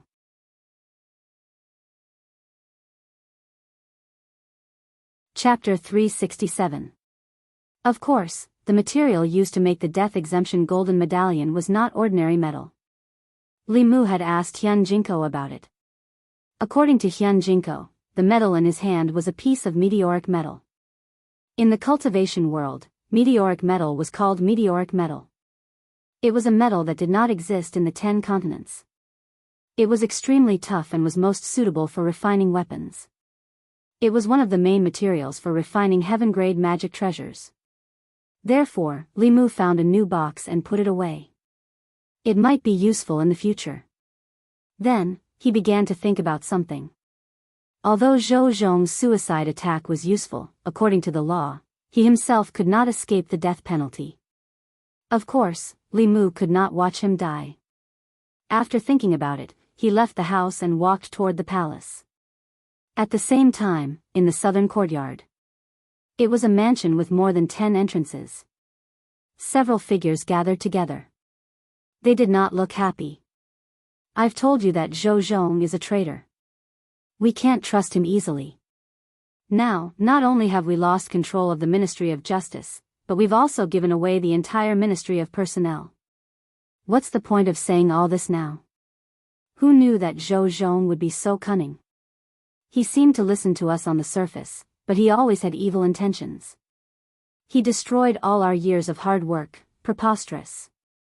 I can't take this lying down. The people present were all members of the Shao royal family. They were all furious that Zhou Zhong had betrayed them. At this moment, one of them looked at King Shou and asked, "Fourth brother, don't you still have a death exemption golden medallion? Give it to Qin Jian. He has been loyal to us for many years. Even if he didn't make any contributions, he still worked hard." King Shou spread his hands and said, "I lost that death exemption golden medallion." "What? You lost it? Where did you lose it? You actually lost such an important thing? What else can you do?" King Shou shrugged and said helplessly, "I can swear to the heavens that the death exemption golden medallion is no longer in my hands. Perhaps this is his fate." "You really lost it? You really lost it? Have you searched for it?" "I tried using an object-seeking talisman, but I couldn't find it." "Look at you, other than drinking tea, listening to operas, and gambling with dice, what else can you do? How did our Shao clan end up with you?" "Sigh, forget it. Whether Qin Jian dies or not, I don't care. But Zhou Zhong must die. If he doesn't die, he will forever be a disgrace to our Shao clan. Anyone can survive, but Zhou Zhong must die. Send this letter to the Zhou family. They should know what to do." Didn't he want to overthrow Li Yi? I would like to see who will save him this time. In the Changle Palace, Li Mu prepared the dishes for the Empress. He also poured fresh and fragrant tribute tea into a jade cup and placed it beside her hand. Zhou Yi said, "There are no outsiders here. You can sit down too." Li Mu said, "I'll just stand. If your Majesty has any orders, please call me." Zhou Yi glanced at him and asked, "Why are you so good to me today?" Li Mu asked, "Did I not treat your Majesty well in the past?" Zhou Yi was speechless for a moment, then said, "That's not what I meant." Then she said softly, "Sit down. I don't want to eat alone." Li Mu sat opposite her and accompanied her to eat for a while. At a certain moment, he raised his head and asked, "Your Majesty, how do you plan to deal with Zhou Zhong?" Zhou Yi said, "According to the law, he should be beheaded." Li Mu quickly said, "But he turned himself in and confessed all his accomplices. It can be considered meritorious. Shouldn't he be given a light sentence?" Zhou Yi took a memorial from the side and handed it to him, saying, "This is the memorial that the Secretariat just handed over. Take a look." Li Mu opened the memorial. From the signature, it was handed over by an official of the new party. In this report, there was a detailed list of cases where Zhou Zhong had covered up for the officials of the old party over the years. A single case was not a big deal, but when all of them were put together, it was enough to convict him of the felony of bending the law for personal gain. This crime could be heavy or light. If it was light, it could be a forfeit of salary. If it was heavy, it could be beheaded. In the past 10 years, in order to gain the trust of the old party, Zhou Zhong used the power in his hands to cover up many officials of the old party. He also violated the law and did many things that were beneficial to the old party. They were all listed in this memorial. Perhaps only the old party itself could understand these things in such detail. It seemed that Zhou Zhong's behavior of harming himself and hurting the enemy had thoroughly angered the people behind the old party. The old and new parties joined forces to put him to death. In order to execute Zhou Zhong, the old party even exposed some of their own scandals and sacrificed some people. The purpose was to make Zhou Zhong's death irreversible. Zhou Yi picked up a piece of tofu and slowly ate it before saying, "These crimes added together are enough for him to die twice." Li Mu picked up his chopsticks and put them down, saying, "I think that although Zhou Zhong violated the law in the past, there is a reason behind it that cannot be ignored. His good friend was wronged and died tragically. He had no way to seek justice through the imperial court and the late emperor. How desperate was that?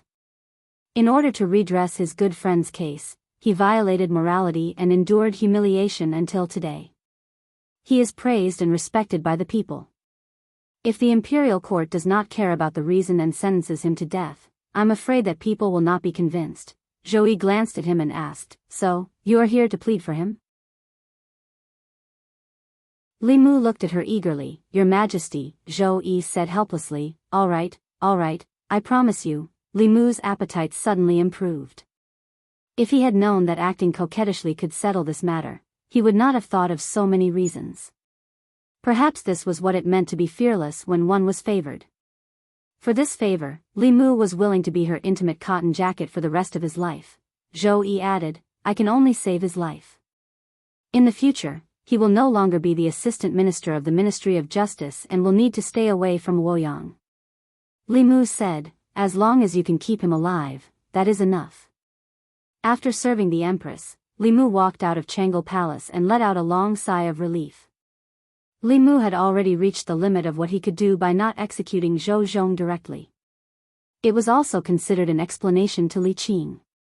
If he made any further requests, it would be difficult for the Empress. Of course, she was the Empress. Her words were the law.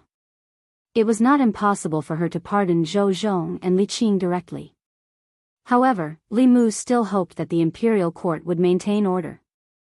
He would not let the Empress walk down the same path as the previous emperor. Imperial Secretariat. The head of the Imperial Secretariat, the head of the Imperial Secretariat, the head of the Ministry of Justice, and the servants gathered to judge Zhou Zhong. In fact, there was nothing much to try in this case. The soul-searching technique was not difficult for the presiding judges. With Zhou Zhong's active cooperation, the details of the case were revealed at a glance. Li Yi's crime of treason was purely a false accusation. Among them, the officials of the Ministry of Personnel, Zhou Chuan, the Marquis of Zhongyong, the Duke of Ping'an, and the Marquis of Yongding were the masterminds of the case. According to the law, they should be executed. However, among these 7 people, 6 of them had a gold medallion. A gold medallion bestowed by the previous emperor could exempt them from all crimes except for rebellion. They would be stripped of their official and noble positions, but they could keep their lives. Even so, this was a huge blow to the imperial court. Out of the 6 ministers, 2 of them were executed in this case alone. None of the 3 main officials of the Ministry of Personnel were left. Just filling up the vacant positions was a huge headache for the 3 provinces. However, the outcome was already decided. If the case was not investigated, then so be it. No matter how much injustice Li Yi had suffered, as long as the imperial court did not investigate, there would be nothing. As long as the imperial court did not investigate, the ministers of the Ministry of Personnel were still ministers, and the assistant ministers were still assistant ministers. They were still important officials and pillars of the imperial court. However, since the imperial court had investigated, no matter what the outcome was, they had to accept it. The other 6 were already prepared. After the 3 provinces made their verdicts, the 6 gold medallions were placed on the table of the Imperial Secretariat. Only the left assistant minister of the Ministry of Personnel, Chen Jian, sat on the floor and muttered, "I'm so stupid. I only knew that I was with you to frame Li Yi, but I didn't know that all of you had gold medallions except for me. I regret it, I really regret it." After sentencing the masterminds, the left assistant minister asked, "How should we deal with Zhou Zhong?" The right assistant minister said, "Based on the crimes he has committed over the years, he should be executed." The left assistant minister looked at Zhou Jing and asked, "What do you think, Lord Zhou?" Zhou Jing said, "I am deeply ashamed that my younger brother framed a loyal official. I will leave the following matters to the 3 of you." With that, he slowly walked out of the Imperial Secretariat. The head of the Imperial Secretariat shook his head and said, "I am also a little tired. You 2 can do as you see fit." With that, he also left with his hands behind his back. The left and right assistants looked at each other and exchanged glances. Zhou Zhong had single-handedly turned the imperial court into a mess. After this incident, both the new and old parties hoped that Zhou Zhong would disappear forever. His disappearance would be a good thing for the imperial court. The left assistant minister cleared his throat and said, "If that's the case, then..." At this moment, Mr. May walked in from outside and said, "His Majesty has decreed that the Assistant Minister of the Ministry of Justice, Zhou Zhong, tried to redress his friend's innocence. Although it is pardonable, it is not pardonable by law. From today onwards, he is stripped of his position as Assistant Minister of the Ministry of Justice and will be banished to the army." The two assistants looked at each other again and bowed at the same time. "Yes, Your Majesty." Although banishment to the army was lighter than the death penalty, it was still more severe than exile. Moreover, the place of banishment was near the borders of the demon nation or the netherworld. It was desolate and dangerous. Even if the banished person did not die under the blade of the executioner, he would die under the hands of the demon ghosts. The difference was that the latter way of dying was to protect the great show. It was more heroic than the former way of dying. Criminals who were banished to the army were usually used as cannon fodder. Even if they were at the fifth realm, they would not survive. This ending should be enough to satisfy those people. At the Imperial Clan Temple. "You are not righteous. You will not die a good death. You will not die a good death." When Shen Jian was escorted into the Imperial Clan Temple's prison again, he could not help but roar with grief and indignation. Zhang Chun sat under the shade of a tree and shook his head. "If you knew this would happen, why did you do it in the first place?" King Shou sighed and said, "The heavenly Tao is clear. There will always be people who have to pay the price for their past mistakes. Although the imperial court is big, it cannot tolerate animals." Zhang Chun looked at King Shou in surprise. He said in surprise, "I can't believe you would say something like that, Your Highness." King Shou waved his hand and said, "This is something I learned from the opera. It's based on my feelings. It's not targeted at anyone. Come, let's continue. Today, I will win back all that I lost in the past."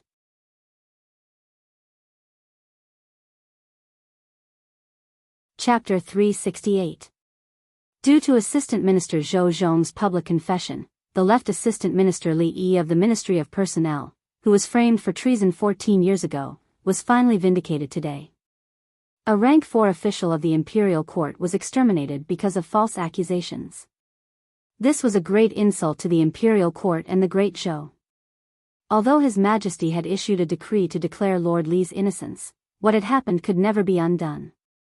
Outside the imperial city, the commoners were filled with righteous indignation when they saw the notice posted on the city wall. The culprits from back then could have been pardoned with the death exemption medallion.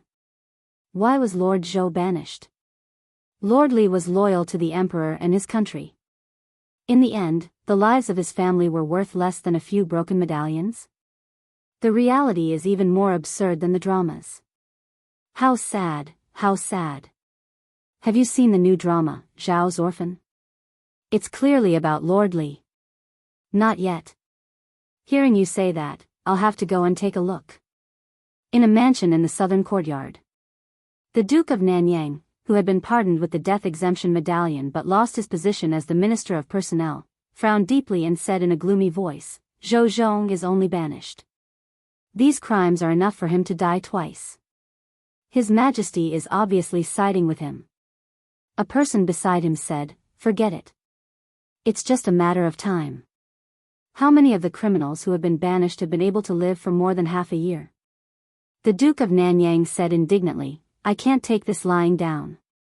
It took me more than 10 years to climb to this position. Because of Zhou Zhong, I have nothing now. I can't wait to kill him." That person was silent for a moment before saying, "Even if you want to kill him, you can't do it now. Once he leaves the capital, no one will care if he's dead or alive. Right now, there's another important matter." The Duke of Nanyang asked, "What is it?"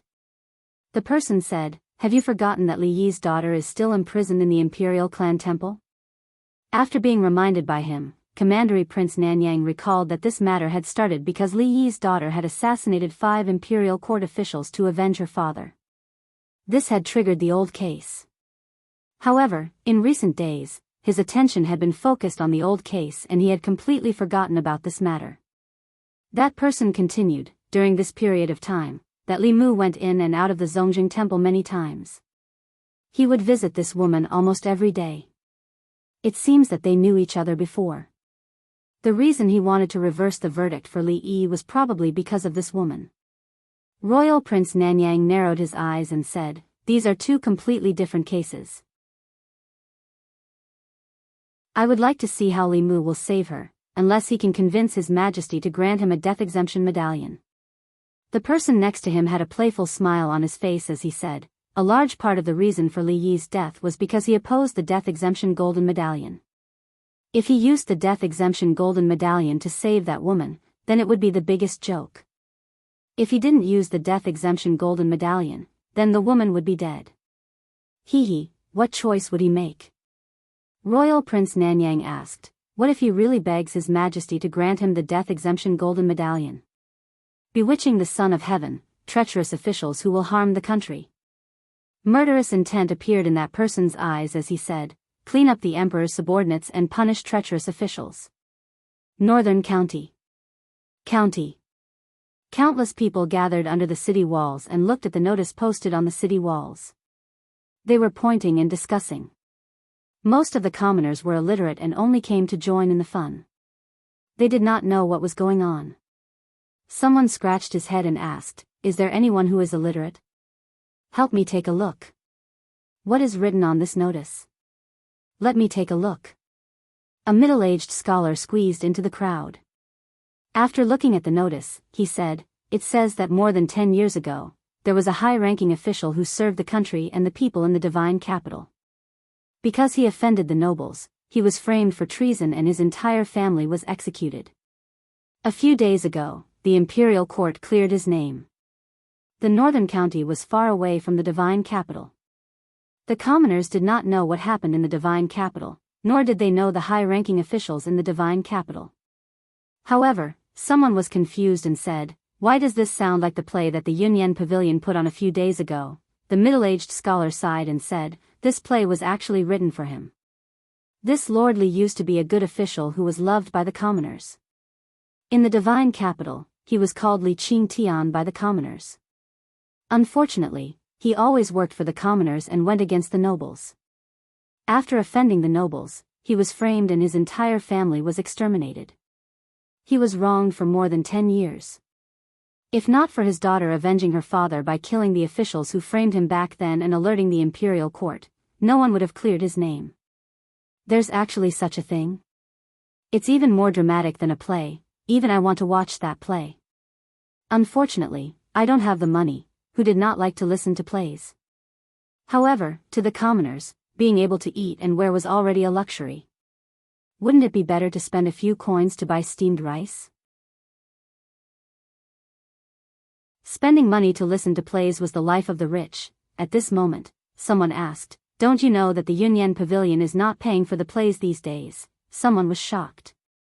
"There's such a good thing. It's not just the Yunyan Pavilion.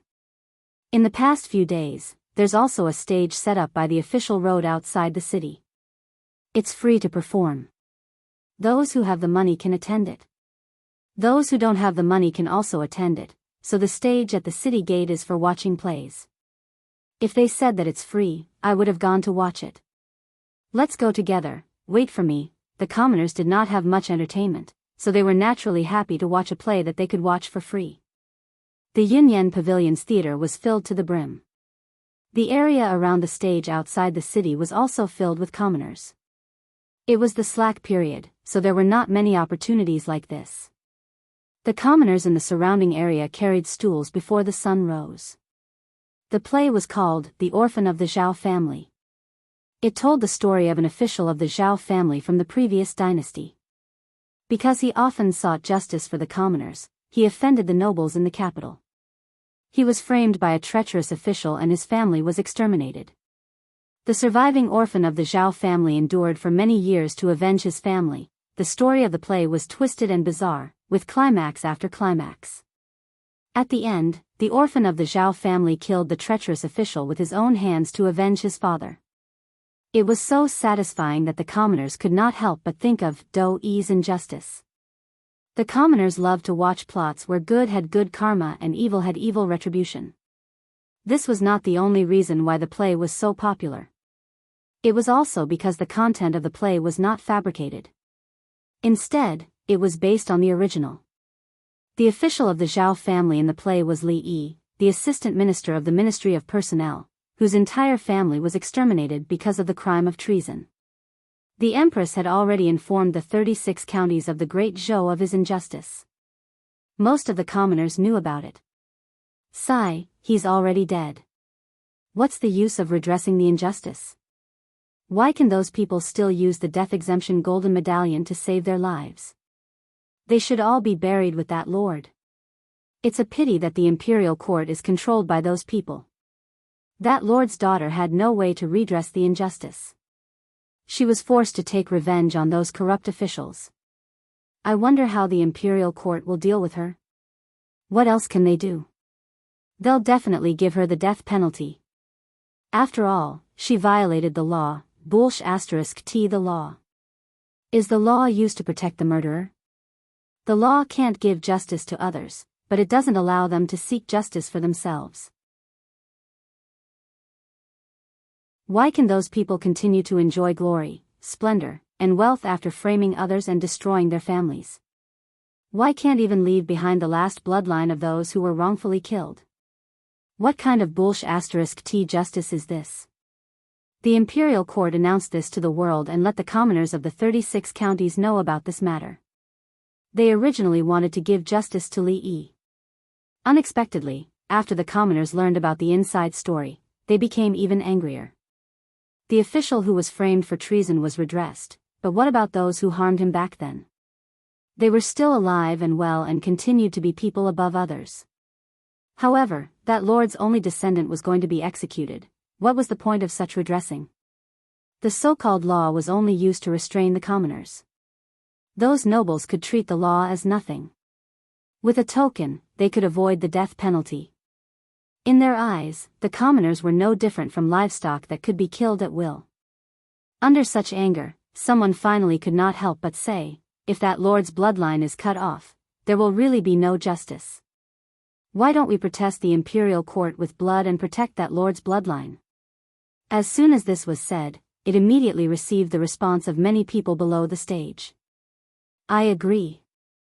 Count me in. My family sells cloth. I'll pay for the cloth used for the blood letter. I'll go back and ask the village chief to mobilize the entire village. In just a short day, there was a blood letter movement in the North County. The angry commoners ran around and tens of thousands of commoners pressed their fingerprints on the white cloth. Regarding this, the North County government watched from the sidelines.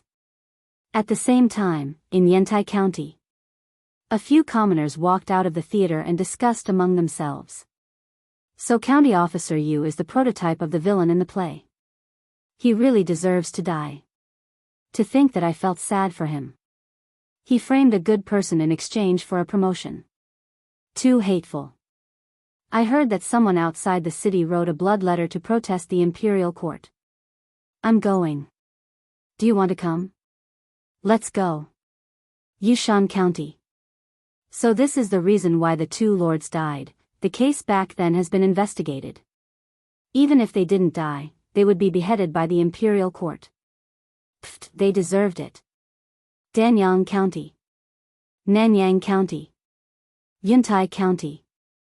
In just a few days, similar things happened in the 36 counties of the Great Zhou.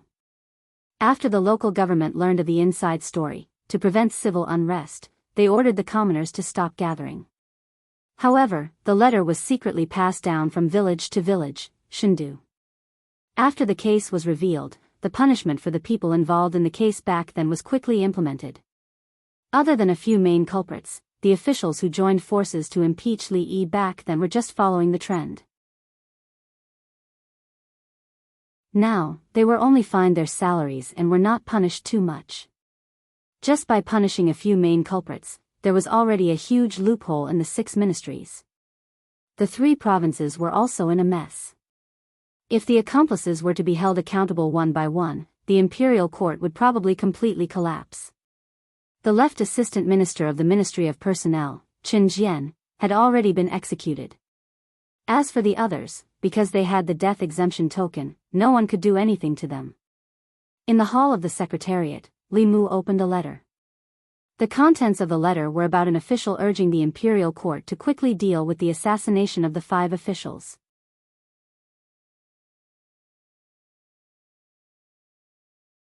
Chapter 369. In fact, all the things that had happened in the divine capital these days revolved around the murder of several imperial court officials. The reason why few people mentioned this matter was that most people were attracted by Li Yi's old case. Now that the old case had been clarified, those who should be rehabilitated had been rehabilitated, and those who should be sentenced had been sentenced. The original case had been pushed to the forefront again. The headmaster had notified almost all the subsects to help Li Mu obtain the book of 10,000 people from the various counties. Based on the feedback from Mount Baiyun, the progress of this matter had been pushed forward by more than half. Now was not the time. Li Mu closed the memorial and put it aside. In the Commandery Prince mansion of Nanyang, Commandery Prince Nanyang looked at an official and asked, "Are you sure the memorial has been handed in? It has been 3 days. Why is there no news at all?" The official scratched his head with a puzzled look and said, "It has been handed in. I personally handed it in." "Is it still going through the process?" "The Central Secretariat is going through the process." "Why would it take so long?" Commandery Prince Nanyang looked at Xiao Ziyu and said, "Ziyu, you are the head of the Central Secretariat. Can't you urge him?" Xiao Ziyu shook his head and said, "Uncle, you don't know. I am in charge of the Ministry of Works. The memorials related to the Ministry of Justice are directly handed to Li Mu. After Li Mu deals with them, they will be handed to the assistant minister. If Li Mu doesn't put them in, the memorial can't be handed in at all." "Sure enough," Commandery Prince Nanyang said with a sullen face, "He and Li Yi's daughter are unclear. He will definitely cover for her. The memorial can't be handed to the Central Secretariat. It should be handed directly to His Majesty." The official nodded and said, "I will try." Changal Palace. Li Mu opened a memorial. It was still asking the imperial court to deal with Li Qing. Whether it was the handwriting or the content, it was exactly the same as what he saw 3 days ago. This official was rather persistent. Li Mu noted down the name of this official from the Ministry of Personnel, Wang Luan, and put the memorial aside. After calculating the time, he stood up and walked to the imperial kitchen. The Empress took Xiao Bai to the imperial kitchen to admire the flowers. Before she returned, Li Mu had to prepare lunch. 3 days later. Royal Prince Mansion of Nanyang. Commandery Prince Nanyang paced around the room and asked, "Why is there still no news?" The official was also puzzled and said, "I don't know either." At this moment, a servant walked in and whispered a few words into Duke Nanyang's ear. Commandery Prince Nanyang was taken aback and asked, "Book of 10,000 people?" The servant nodded and said, "Someone from King Ping's mansion came to pass on the news. Someone is urging the people in the various counties to write a petition to plead for mercy for that woman." Commandery Prince Nanyang snorted coldly and said, "So that's what he's planning. If this matter attracted the attention of the people in the 36 counties and caused them to write a petition to the people, the imperial court might really compromise. After all, the people's hearts were the foundation for the continuation of the great show. If it was only the Luoyang, it would be fine. However, if the people of the 36 counties all pleaded for mercy for that woman, even the law would have to give in. If they also had the book of 10,000 people when they were sentenced, then he would still be the Minister of Personnel now. If he couldn't get something, then no one else could." Commandery Prince Nanyang's expression was cold as he said, "Although I don't know who gave him the idea, it's impossible for him to save Li Yi's daughter.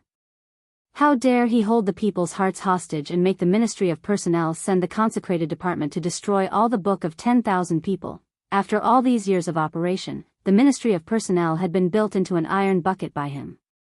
The people in the Ministry of Personnel were all officials of the old party. Although he wasn't in the Ministry of Personnel, he still had absolute control over it. When the official named Wang Luan heard this, he bowed and said, I'll make the arrangements right away. In a certain county. In front of a temporary stage built outside the city, an actor who had just finished his performance took out a roll of silk and said, "The book of 10,000 people is only a few hundred people away. Everyone, please sign your names on this and do your part to protect the bloodline of the loyal officials." After listening to the play, the people were already enraged. They were filled with righteous indignation as they pressed their fingerprints on the silk. The material used to leave their fingerprints was originally made of cinnabar. However, some people directly bit their fingertips in anger and left their fingerprints on the silk. Not long after, the people gradually dispersed. An actor looked at the densely packed fingerprints on the silk and heaved a sigh of relief. He said, "It should be enough." Just as they were about to leave, a few powerful auras suddenly approached above their heads. Several figures floated down from the sky and said coldly, "The consecrated department is handling the case. Leave the book of 10,000 people and we can let you go." 15 minutes later. The consecrated department's mouths were stuffed with rags and tied to a tree. The actors flew into the air and flew into the distance. I didn't expect that we, the disciples of the Fulu school, would come out to perform. The person that the imperial court wants to execute is the disciple of the sect master, which is our martial uncle. In order to save martial uncle, this is something that should be done. Didn't you see that even our master has personally come? Let's not talk about it anymore. The book of 10,000 people for this county has been collected. When we return and hand it in, everyone will be able to obtain an earth-ranked Fulu. Such a good thing should be given more. After many days, Li Mu once again saw Yuzhen Zi in his home. Yuzhen Zi stepped into the courtyard and waved his hand. Many bolts of cloth floated in front of Li Mu. These bolts of cloth were covered with red fingerprints. They were clearly ordinary cloth, but they emitted powerful auras, forcing Lu Hanyan, Wan Wan, and Xiao Bai to retreat. When the auras swept over Li Mu, they seemed to resonate with some aura on his body and gently passed through him. Yuzhen Zi said, "These are the book of 10,000 people for the 36 counties." Li Mu put away the 36 bolts of cloth and said, "Many thanks, senior sister." Yuzhen Zi said, "Senior brother sect master said that if the great Zhou court does not distinguish between good and evil, then there is no need to stay in the divine capital. It is better to return to the Fulu school as soon as possible to raise your cultivation and prepare to succeed the sect master." Li Mu smiled and said, "I believe in His Majesty." Although the great Zhou court was not worth it, within the divine capital, there was still someone like Li Mu who was worth it. In recent days, many officials in the imperial court had submitted memorials, requesting that Li Yi's daughter be severely punished. However, the memorials they submitted were like stones sinking into the sea. There was no response. During the morning court session, an official finally could not bear it anymore. An official from the Ministry of Personnel stood up and said, reporting to His Majesty, under the circumstances of Li Yi's case being unclear, Li Yi's daughter assassinated 5 officials of the imperial court. Such behavior is truly too vile. If she is not severely punished, it will not be enough to uphold the law and establish the prestige of the nation. As soon as he finished speaking, another person stood up. Zhang Chun looked at him and said, "Sir, your words are incorrect. How could Lord Li's daughter not know whether or not he committed treason? Those 5 people were the main culprits who framed Lord Li back then. Even death could not wipe out their crimes. If they did not die, they should be executed today." The official from the Ministry of Personnel said, "The nation has its own laws. If they are guilty, the imperial court will judge them. It is not up to her to execute them privately." Zhang Chun said mockingly, "The imperial court. Lord Li has been wronged for 14 years. Has the imperial court had any intention of overturning the case for him?" On the other hand, the officials who framed him back then were all in high positions, from 4th to 3rd rank officials. How do you expect people to trust the imperial court? The official from the Ministry of Personnel said coldly, "This is also not a reason for her to kill. If we forgive her, how can we uphold the law?" Zhang Chun retorted, "If we uphold the law, how can we uphold the will of the people?" The two of them were in a heated argument. Shangwanli walked out from behind the curtain and said, "Silence." The Empress's voice was heard from behind the curtain. "What do you think?" As soon as she finished speaking, the hall fell into a brief silence. Usually, the highest-ranking officials would be the first to speak on this topic. However, people like the head of the Secretariat and the ministers of the 6 ministries would not quarrel with others in the imperial court. Most of the time, it was the officials below them who spoke on their behalf. After a brief silence, some officials stood up one after another. "I think that Lord Wang of the Ministry of Personnel has a point. One case is another case. These 2 cases should not be mixed together. Lord Li Yi has been wrongly accused, but his daughter has indeed violated the law." Seeing these people step forward, many officials sighed in their hearts. Although that was the case, the imperial court still owed their family in Li Yi's case. If they still wanted to execute his daughter, then what was the point of overturning the case for him? However, because of Li Yi's overturning of the case, both the new and old parties were deeply involved. Even if they had different opinions, they did not dare to speak out. After another official seconded the motion, a figure finally walked out from the crowd. The officials in the imperial court all looked at him. These days, everything that happened in the imperial court was caused by Li Mu alone. This time, he was probably one of the people who wanted to protect Li Yi's daughter. Li Mu walked to the front of the hall and did not express his opinion. He only said calmly, "I would like your Majesty and all the officials to see something first." With a wave of his hand, a pile of things suddenly appeared in the crepe myrtle hall. There were a total of 36 pieces of what looked like cloth and silk. They slowly flew into the air, then connected together and slowly unfolded. A shocking scene appeared in everyone's eyes. The 36 pieces of cloth connected together formed a huge canvas that was 200 feet long. The canvas was densely covered with blood-red fingerprints. As the canvas unfolded, an extremely powerful aura suddenly spread out. Under the impact of this aura, the officials in the hall could not help but retreat. Some even fell on their buttocks. Only a small number of people were able to remain standing under the impact of this aura. Behind Li Mu, several officials who had just stood up and suggested that Li Qing be severely punished retreated more than 10 steps. One of them even directly withdrew from the crepe myrtle hall. An official looked at the huge canvas in front of him and saw the faint smell of blood on it. He murmured, "A blood letter of the people, a blood letter of the people condensed from the power of faith of the people." Li Mu stood in front of the canvas and slowly said, "Lord Li was loyal and patriotic, but because of a scoundrel's framing, his entire family died in vain. The imperial court owes the Li family too much. The people of 36 counties, 360,000 people, plead your Majesty for mercy."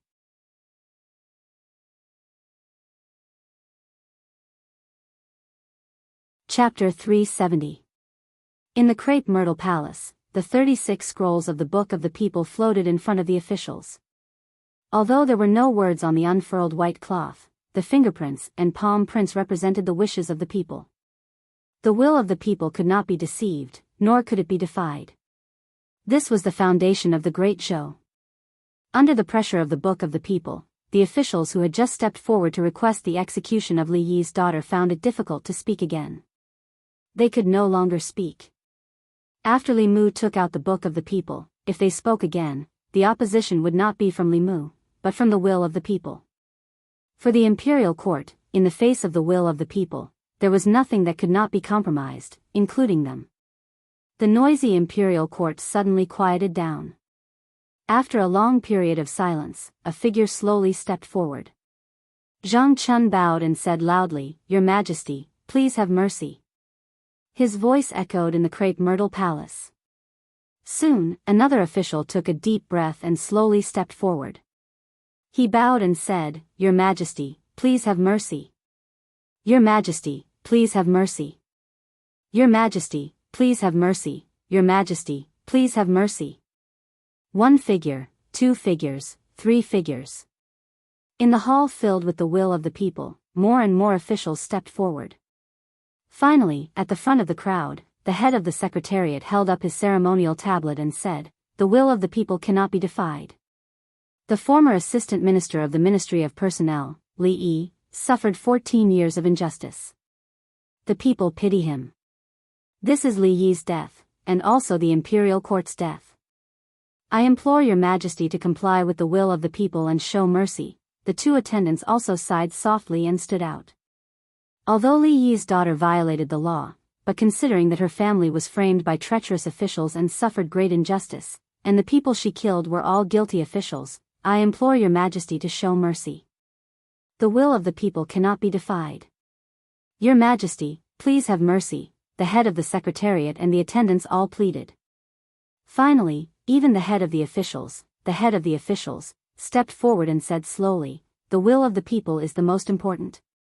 I implore your majesty to comply with the will of the people and pardon Lord Li's daughter. Behind the curtain, the empress's voice was majestic. Since this is the will of the people of the 36 counties, and the ministers have pleaded for her, I can't be stubborn.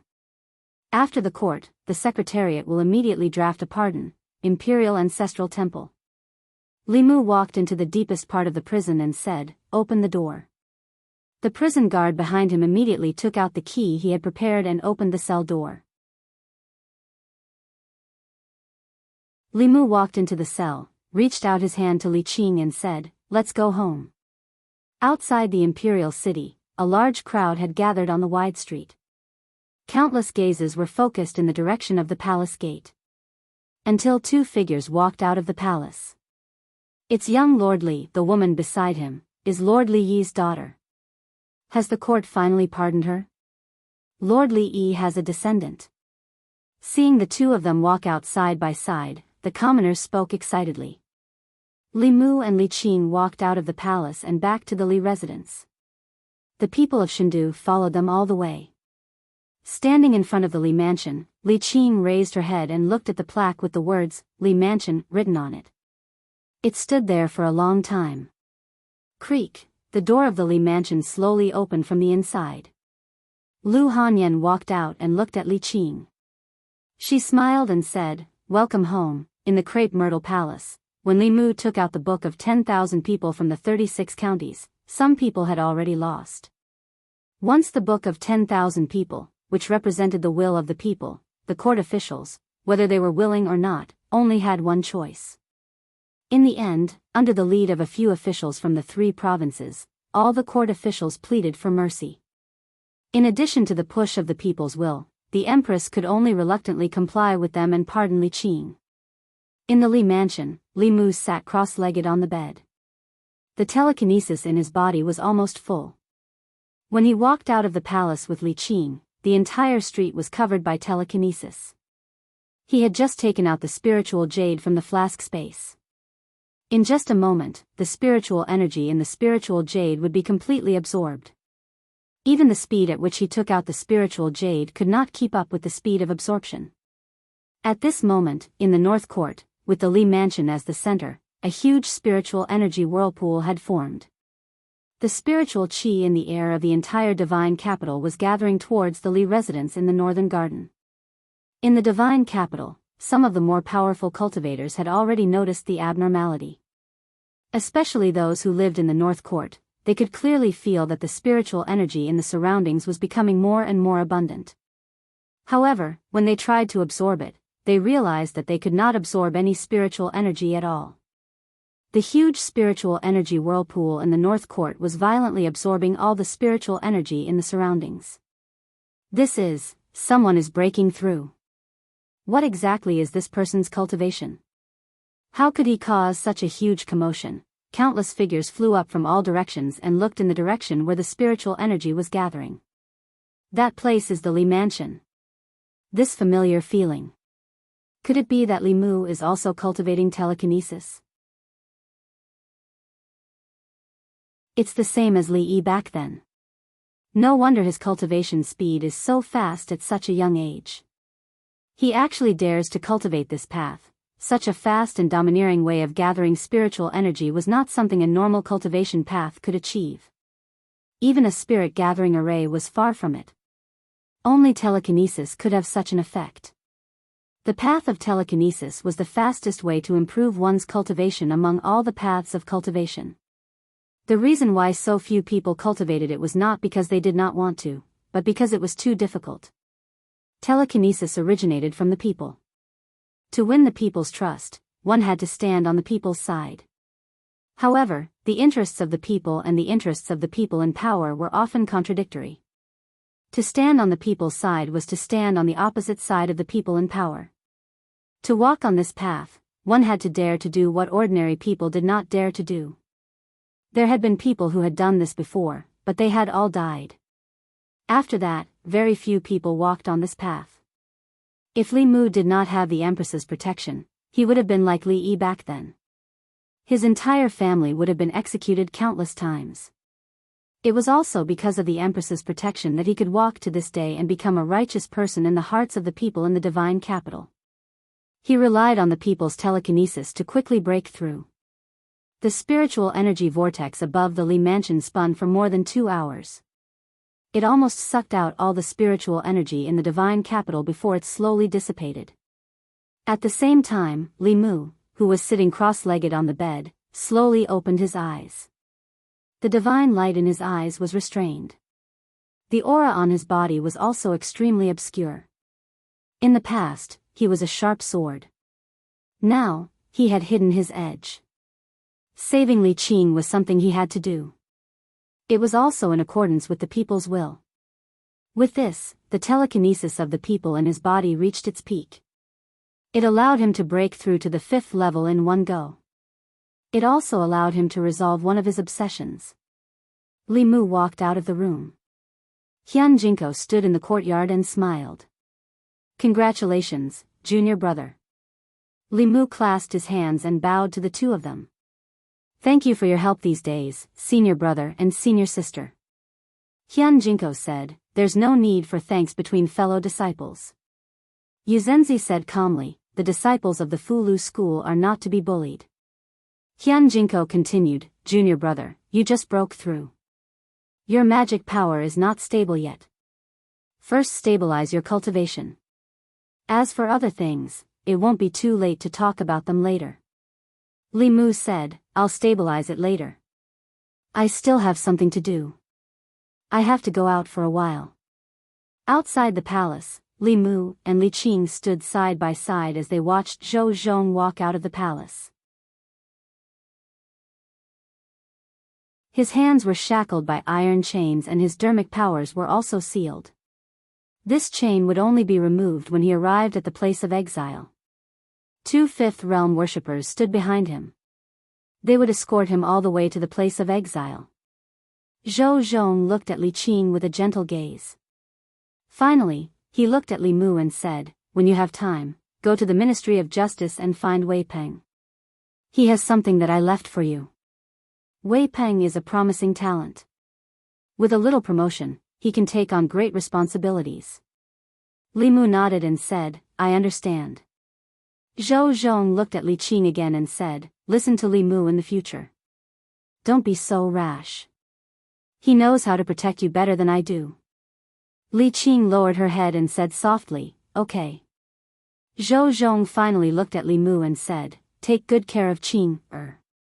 One of the worshippers said, "It's time to go." Zhou Zhong's gaze swept across his face and said, "Let's go." After sending Zhou Zhong out of the city with Li Qing and back to her residence, Li Mu went to the Ministry of Justice. Soon, the director of the Ministry of Justice walked out of the office and sighed, "Lord Li, Lord Zhou, I really didn't expect," Li Mu said, "this might be the result that he wanted." "Where's Wei Peng? I have something to talk to him about." The director of the Ministry of Justice sighed again and said, "I'll go get him." After a while, Wei Peng walked out of a guard room. He seemed to know Li Mu's purpose and handed a wooden box to Li Mu. This wooden box was not locked. It seemed to be just a simple buckle. Li Mu tried to open it but found that he could not open it at all. He channeled his magic power and used the art of great strength but still could not open it. Li Mu looked at the wooden box carefully and found that there were complicated runes carved on the box like a seal. From the complexity of these runes, it would be very difficult for him to open it with his current magic power. Therefore, he took the wooden box and returned to the Li residence to let Yuzhen Zi and Hyun Jinko take a look. Hyun Jinko looked carefully and said, "This is a seal rune. It can only be opened with brute force. If other methods are used, or if the runes are destroyed, I'm afraid the item in the box will also be destroyed." He tried to open the wooden box but still failed. Yuzhen Zi tried again, but it still ended in failure. She looked at the wooden box in her hand and said, "This seal is too strong. I'm afraid only those above the 7th realm can open it. If you have time, go back to Mount Baiyun and ask Senior Brother Sect Master for help." Li Mu waved his hand, "No need." After a while, Changle Palace. Li Mu took the wooden box and walked to Zhou Yi, saying, "Your Majesty, I can't open this." Crack. Zhou Yi took the wooden box and opened it easily. Li Mu leaned over and saw a book in the box. He took out the book, flipped through a few pages and slowly closed it.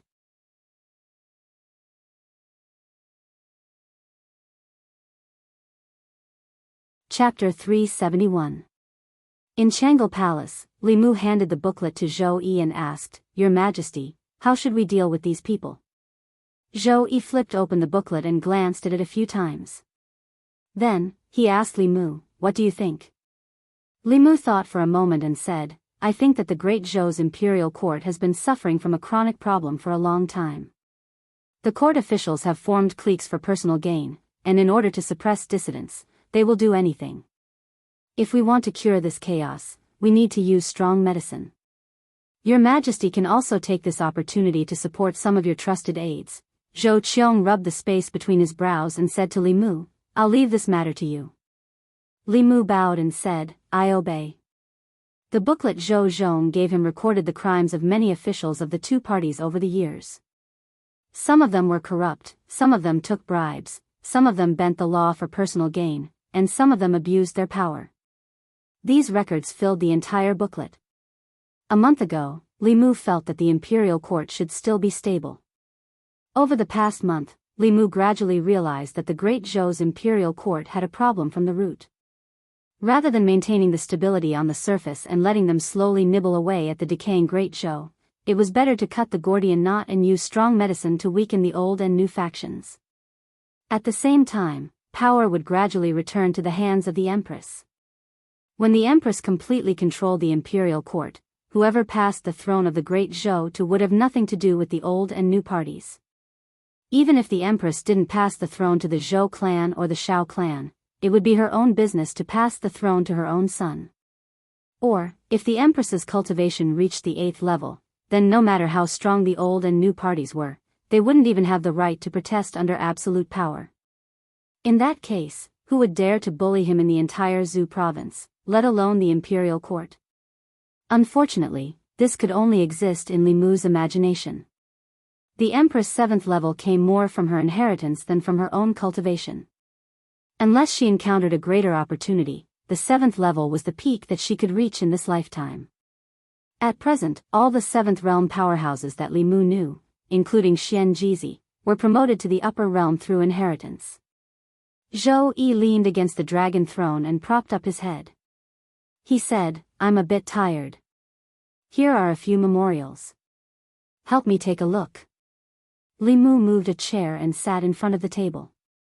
He said, "Your Majesty should rest first. When you wake up, the soup in the imperial kitchen will be almost ready." Although it was unlikely that a 7th realm cultivator would tire herself out, Li Mu didn't forget that the Empress' inner demon had yet to be removed. Suppressing the inner demon was an extremely taxing task. The exhaustion of mental energy was no less than fighting a battle with an expert of the same level. With Li Mu here, she didn't have to worry about court matters. Zhou Yi leaned against the dragon throne and closed her eyes to recover her mind. Suddenly, a cloud of fog appeared in front of her.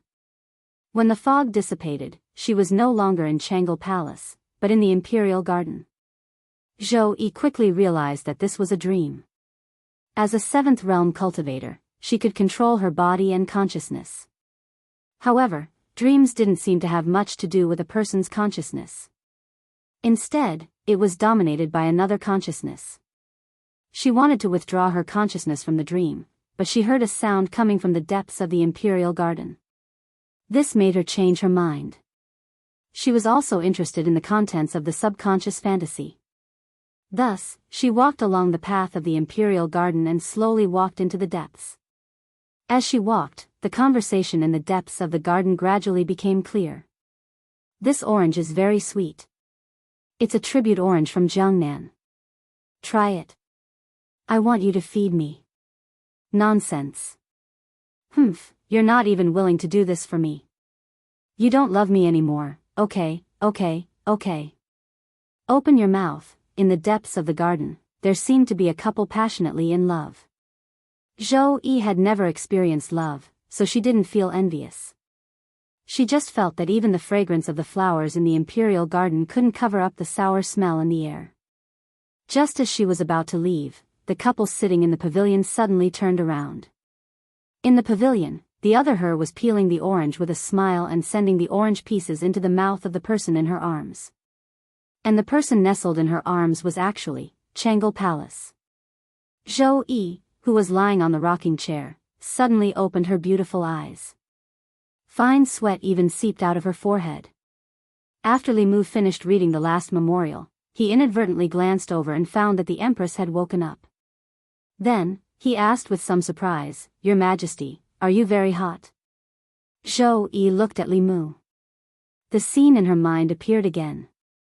She realized that her inner demon seemed to be getting more and more serious. Li Mu noticed the Empress's absent-mindedness. He waved his hand in front of her eyes and whispered, Your Majesty, Your Majesty." Zhou Yi came back to her senses and said, "I'm fine. You can go back first." Li Mu said, "The soup in the imperial kitchen is ready. I'll go get a bowl for you." Zhou Yi waved her hand and said, "No need. I'll let Ali leave in a while. You can go back first." Li Mu tidied up the memorials he had read and put the chair back in place. He said, "Then I'll go back first." Walking out of Changle Palace, he sighed softly. The reason he came to Changle Palace was that he didn't know how to face the situation at home. He wanted to sort out his thoughts first, but the Empress obviously didn't give him the chance. It was now lunchtime. In the Imperial Palace, the officials of the various government offices began to walk out in groups. An official looked at Li Mu walking out of Changle Palace and said with emotion, "What is a favored official?" "This is a favored official. The number of times he goes to Her Majesty's bedchamber is more than the number of times he goes to the Secretariat," another official said. "What is he holding in his hand?" "It looks like a book." When his eyes swept over the book in Li Mu's hand, he inexplicably shivered. He crossed his arms and said, "It's cold. Tomorrow I'll have to wear more clothes." Li Mu walked out of the Imperial Palace and all the way back to the Li residence. He stood in front of the gate, but he didn't step in. It was hard for him to imagine what it would be like if Li Qing and Lu Hanyan appeared at home at the same time. In Lu Hanyan's eyes, Li Qing was undoubtedly Li Mu's ex-girlfriend. Although they had never confirmed their relationship, Li Mu couldn't deny that Li Qing was indeed his first love. If it wasn't for fate, the person sleeping next to him every night might be someone else. When a wife meets an ex-girlfriend, and the current master of the Li residence meets an ex-master, it would be good if the two didn't fight. It couldn't be a happy and harmonious sisterly relationship, right? The gate of the residence suddenly opened. Xiao Bai ran out of the courtyard and asked in confusion, "Benefactor, what are you doing at the gate?" Li Mu rubbed her head, took a deep breath, and stepped into the house. There wasn't the awkward atmosphere he imagined. Li Qing and Lu Hanyan were sitting in the courtyard and talking. They were neither too enthusiastic nor too distant. Li Mu walked into the courtyard and said, "I'm back." No one paid attention to him. Lu Hanyan looked at Li Qing and asked, "Where was Miss Li's previous room?" "I'll ask Wanwan to help you tidy it up." Li Qing said, "No need, I'll tidy it up myself." Lu Hanyan shook her head and said, "This used to be your home, and it will still be your home in the future. You don't have to be so polite in your own home." What Li Mu was worried about didn't happen. Lu Hanyan, who had always been stingy in relationships, was so magnanimous that he couldn't believe it. At night, when Li Mu was about to go to his room to sleep, the bedroom door slammed shut just as he reached the door. In the room, Lu Hanyan said gently, from today onwards, you'll sleep in the study. Her voice was very gentle, but the words she said were as cold as an iceberg. Late at night, on the small bed in the study, Li Mu hugged Xiao Bai and stroked her smooth fur. Only then did he feel some warmth in his heart. She was the only one who would stay by his side all this time, in a certain residence in Nanyuan. In a secret room, a soft conversation could be heard. Zhou Zhong has left Chengdu today and has been sent to the border counties. The 2 consecrators escorting him are our people. This person can't be left alive. He betrayed us and knows too many of our secrets. If he doesn't die, he'll always be a disaster. Don't worry, I've already made arrangements. He won't be able to reach the border counties, in a certain county in Great Zhou. Under the night sky, a stream of light streaked across the sky and landed on a mountain. A consecrator looked at Zhou Zhong, who was standing at the bow of the flying boat, and said, "Come down." Zhou Zhong looked at the vast wilderness and asked, "My lords, are we going to sleep here tonight?" The consecrator said, "What? You're a criminal official. Do you want to stay in a high-class inn?" He looked at Zhou Zhong and couldn't help but ask, "Lord Zhou, you're a smart person. Why did you do such a stupid thing? Why did you give up your position as the assistant minister of the Ministry of Justice? Why did you choose to go to the north to die?" The other consecrator said impatiently, "Why are you talking nonsense with him? Just do it. We'll enjoy ourselves outside for a while before returning to Chengdu." Zhou Zhong looked at them and asked, "You want to kill me?" The consecrator said, "Lord Zhou, are you so naive as to think that you won't have to die if His Majesty shows mercy?" Zhou Zhong said calmly, "You're deceiving the emperor." The consecrator laughed coldly and said, "If we kill you, we'll burn you to ashes with the true Samadhi fire. Who would know? Anyway, you criminal officials will all die in the hands of ghosts and demons in the end." Zhou Zhong asked again, "You really want to kill me?" The consecrator extended his hand. A ball of blazing flame floated in his palm. He walked towards Zhou Zhong and said, "In your next life, be a smart person." Zhou Zhong looked at him and said softly, "Deceiving the emperor is a crime punishable by death." Poof! The flame in the consecrator's hand suddenly went out. It wasn't that he cancelled his spell. It was that his spell had no more mana to support it. The moment Zhou Zhong finished speaking, his head and body suddenly separated. The wound was as smooth as a cut. Blood splattered 3 feet high. With the death of his physical body, his nascent spirit left his body. His expression was full of fear. He subconsciously wanted to escape, but in his confusion and fear, he slowly dissipated. In the blink of an eye, a fifth realm cultivator's physical body was destroyed and his soul dispersed. Seeing his comrade die in such a strange way, the other consecrator's face turned pale. He turned around and fled without hesitation. His body streaked across the sky like a stream of light and quickly disappeared into the night sky. On the mountain top, Zhou Zhong said, "Come back." The consecrator who fled rolled back and appeared at his previous position. Zhou Zhong looked at him and asked, "You haven't finished your work. Where are you going?"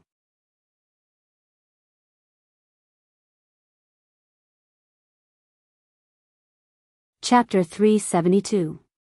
Fairies' Capital, Department of Worship. A few worshippers looked at a broken jade tablet on the table with solemn expressions. The life talisman is broken. Is Ma Yi dead? Where is he? Ma Yi and Zheng Zong escorted Zhou Zhong to the place of exile. Could it be that Zhou Zhong broke free from the torture instruments and escaped? Zheng Zong's life talisman is still intact. Why didn't he send a message back? Just as he finished speaking, a high official strode in and said, "I've just received a message from High Official Zheng. Ma Yi wanted to kill Zhou Zhong while he was escorting him, but he was killed by Zhou Zhong." As soon as these words were spoken, it caused an uproar. Why did worshipper Ma want to kill Zhou Zhong? Zhou Zhong's mana was restricted. How did he kill worshipper Ma? The Department of Worship was controlled by the royal family in the previous dynasty. Even now, the Shao royal family still had absolute control over the Department of Worship. Many worshippers in the Department of Worship were loyal to the old party. They would listen to the old party's orders and kill Zhou Zhong to vent their anger in the middle of his exile. This was reasonable. However, Ma Yi wanted to kill Zhou Zhong but was killed instead. This was somewhat unbelievable. Zhou Zhong's strength was slightly inferior to Ma Yi's. Under the circumstances where his mana was not restricted, he was not Ma Yi's match. With his mana restricted, his strength was less than 10%. A Transcendent Realm cultivator could probably kill him. How could he kill another Transcendent Realm cultivator in the presence of a 5th-level worshipper? A worshipper looked troubled and asked, "How should we deal with this?" Another worshipper said, "Zhou Zhong is a sinner and has committed such a grave crime. If he is not killed, justice will not be served." Everyone looked at him and did not agree. Ma Yi tried to kill Zhou Zhong while escorting him to exile. To put it simply, this was an abuse of power. To put it bluntly, this was deceiving the emperor. Regardless of the reason, as long as he wanted to kill Zhou Zhong and acted, it was reasonable and legal for Zhou Zhong to kill him. The old party wanted to get rid of Zhou Zhong through the Department of Worship. This was causing trouble for the Department of Worship. The worshipper thought for a while and said, "The Department of Worship does not have the authority to decide on this matter. Let's report it to the imperial court first." Today, when Li Mu was helping the Empress deal with the reports, he learned that the worshipper escorting Zhou Zhong wanted to kill Zhou Zhong during his exile and was killed by Zhou Zhong instead. Although he knew that Zhou Zhong was stronger than him, he was still able to kill a 5th-level expert with his mana restricted. This was something only a Transcendent Realm cultivator. However, no matter how powerful Zhou Zhong was, he would not be at the 6th realm. Li Mu was certain of this. In Li Mu's mind, Zhou Zhong's of cultivation was a mystery. Of Zhou's also of Lord. If he had not secretly helped Mrs. Chu that time, Li Mu might have thought that he was just an ordinary cultivator in the Fate realm. According to the news sent back by the surviving consecrator, Zhou Zhong only said one sentence: "Deceiving the monarch, according to the law, should be executed." That consecrator Ma's body and head were separated from his body, and then his soul dispersed. This made Li Mu think of an unpopular cultivation school. Before the rise of Buddhism, there were all sorts of cultivation schools. There was the school of medicine, the school of military, the school of music, the school of legalism, and so on. These schools all had their own specialties. Later, when Buddhism prospered and gradually became the mainstream of cultivation, these smaller schools slowly became extinct. Of these schools, Li Mu had the deepest impression of the school of legalism. The cultivators of legalism did not cultivate abilities or Taoist techniques. Once they reached the peak of their cultivation, their words became law. Taoist techniques and abilities were useless before them. Even though this ability was not limitless, it still made Li Mu very envious. However, this was now the world of Buddhism. The cultivation methods of the school of legalism had long been extinct. Occasionally, a successor of the school of legalism would appear, but they were like a flash in the pan, quickly disappearing. From Zhou Zhong's actions and his identity, it was extremely likely that he cultivated the school of legalism. Throughout history, the successors of legalism would actively enter the court and push for legal reform. Perhaps their cultivation had something to do with this. The school of legalism did not cultivate dermic powers.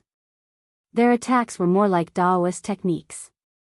If Zhou Zhong cultivated both Taoist techniques and Taoist techniques, then his true strength might be extremely close to the 6th realm. If a 5th realm transcendent wanted to touch him, he would undoubtedly have kicked an iron plate. Through this incident, another problem was exposed. The Department of Worship was no longer the Department of Worship of Great Zhou, but the Department of Worship of the old party. The prefectures of Great Zhou had a high degree of autonomy. The Department of Worship's function was equivalent to the Great Zhou FBI. It specialized in dealing with matters that could not be dealt with locally. If it was controlled by someone, there would be very serious consequences. Xiao Yu's incident was one of them. Zhou Zhong's incident also explained the problem. Since they had decided to do something big, they might as well start with the Department of Worship. However, before that, there was an even more important matter that the Secretariat had to deal with immediately. After overturning the case for Li Qing's father, 2 ministers and 2 assistant ministers of the 6 ministries were removed from their positions. All of a sudden, there were 4 empty positions for officials above the 4th rank. The Ministry of Personnel was also without a leader. Without officials to replace them, the Yamen would not be able to continue operating. Regarding this, the Secretariat had been arguing for an entire morning. The Ministry of Personnel was the lifeblood of the old party. It was originally completely controlled by the old party. 1 minister and 2 assistant ministers were all members of the old party. The minister of the Ministry of Personnel was the Duke of Nanyang. Through the Ministry of Personnel, the old party controlled the assessment, appointment, and dismissal of most officials in Great Zhou. They also indirectly influenced the Department of Worship. It could be said that they had grasped the lifeline of the imperial court. In the process of overturning the case for Li Yi, Li Mu, and Zhou Zhong had cut off the lifeblood of the old party. It seemed that the old party had only lost 3 officials, but in reality, they had suffered heavy losses. The old party was the upper echelons of the government and could influence countless lower echelons of the government. Without the Ministry of Personnel, the old party would lose half of their authority in the imperial court. Therefore, they hated Zhou Zhong to the bone and wished that they could get rid of Zhou Zhong on the way to exile him. This time, the position of the Minister of the Ministry of Personnel was contested by Xiao Ziyu, who represented the royal Xiao family, and Zhou Xiong, who represented the Zhou family, for the entire morning. They argued until their faces were red and their necks were thick, but no one gave in to the other. It was impossible for them to give in. In terms of power, the Minister of the Ministry of Personnel was the most powerful among the 6 ministers. The old party wanted to take back the position that originally belonged to them, and the new party would not let go of this one and only opportunity. If they obtained the Ministry of Personnel, they would be able to suppress the old party. Compared to them, the others did not speak much. This important position did not belong to the old party, but to the new party. It could not fall to anyone else. As for the Minister of the Ministry of Personnel, the Secretariat could submit 7 candidates. In order to ensure that nothing went wrong, the Xiao family wanted to monopolize the 7 positions. Naturally, the Zhou family also wanted to monopolize it. Neither side would let the other have their way. As the two argued back and forth, Li Mu felt a headache coming on. Why don't you take a look and see if the person you nominated has any qualifications? My person doesn't have any qualifications, but your person does? At most, I'll give you 1. 7 positions, not 1 less. This position originally belonged to us. Li Mu finally could not take it anymore. He slammed the table and said, "The 2 of you, that's enough." He looked at Zhou Xiong and Xiao Ziyu and said, "The 2 of you have argued for 4 hours over a single position. Do you still have any respect for your colleagues? There are still 2 assistant ministers and 1 minister to recommend. Are you going to discuss this until next year?" The other officials of the Secretariat agreed with Li Mu and spoke up. "Yes, Lord Li is right. If the 2 of you continue like this, when will it end? Let's discuss and come up with a plan." After some thought, Li Mu said, "How about this? Of the 7 positions, each of you can have 3. The last position can be left empty or someone else can be chosen." "No. I don't agree." The 2 of them refused without hesitation. Whether it was the new party or the old party, they were both determined to obtain the position of Minister of Personnel. They did not want to give up even 1 position, much less 3. "What right do you have to disagree?" Li Mu's face darkened as he said, "As officials of the Secretariat, are you more handsome than the other officials or have a higher cultivation? Why should the 2 of you decide on 7 positions? By allowing the 2 of you to discuss this, we are giving you face. If you don't want it, then we won't give it to you. For these 7 positions, the 6 officials of the Secretariat will each recommend 1 person, and the last one will be decided by Assistant Minister Lu. Are the 2 of you satisfied?" Zhou Xiong and Xiao Ziyu were speechless. The other three officials of the Secretariat felt extremely satisfied. Li Mu's words had spoken out what they had been thinking for many years. There were 6 Imperial Secretariat officials in the Central Secretariat. Everyone had the same rank and status. Due to the influence of the old and new factions, they usually gave these 2 people more power to speak. If they continued to push their luck, then they would be asking for more face. Which of the officials of the Secretariat did not come from an illustrious clan? They were not inferior to the Shao clan or the Zhou clan. For thousands of years, the dynasties of this land had, at some point in time, shared the same surname as them. Who did not have some pride in their hearts? Not long after Li Mu's voice fell, Wang Shi of the Secretariat said, "I agree with what Sir Li said." Zhang Huili continuing to argue like this is not a solution. If the 2 of you do not agree with Lord Li's initial proposal, then we will each nominate one person. Wouldn't this be fairer? Song Liangyu looked at the 2 and asked, "Lord Xiao, Lord Zhou, what do you think?" Xiao Ziyu and Zhou Xiong thought quickly. The second situation was naturally the one they did not want to see the most. If each of them could only nominate one person, then there was not even a 20% chance. If each of them nominated 3 people, then the chance was close to 50%. They were clear about this. The 2 of them looked at each other and said at the same time, "Then let's follow Lord Li's initial proposal." The 2 of them each wrote 3 names on the paper. Xiao Ziyu asked, "The nomination of the last person, that is none of your business." Li Mu waved his hand and said, "Out of the 7 spots, the 2 of you have taken up 6. The 5 of us do not even have a chance to nominate one person?" Zhou Xiong and Xiao Ziyu did not speak. The last person to nominate was just to make up the numbers. As long as it was not someone from the opposing faction, they had no objections. Zhou Xiong was still worried and added, "The position of Minister of Personnel is very important. Zhang Chun does not have enough experience. If Lord Li wants to nominate him, I'm afraid it is against the rules. Do you think that I am like the 2 of you who only know how to suppress dissidents and appoint people based on favoritism?"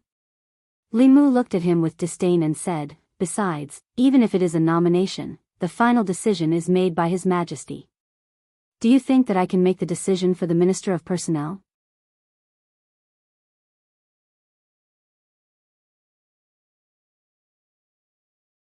Chapter 373. The position of Minister of Official Personnel Affairs was extremely important. Even if Li Mu was a favored official, the Empress would not let him make the decision. However, Xiao Ziyu was still worried.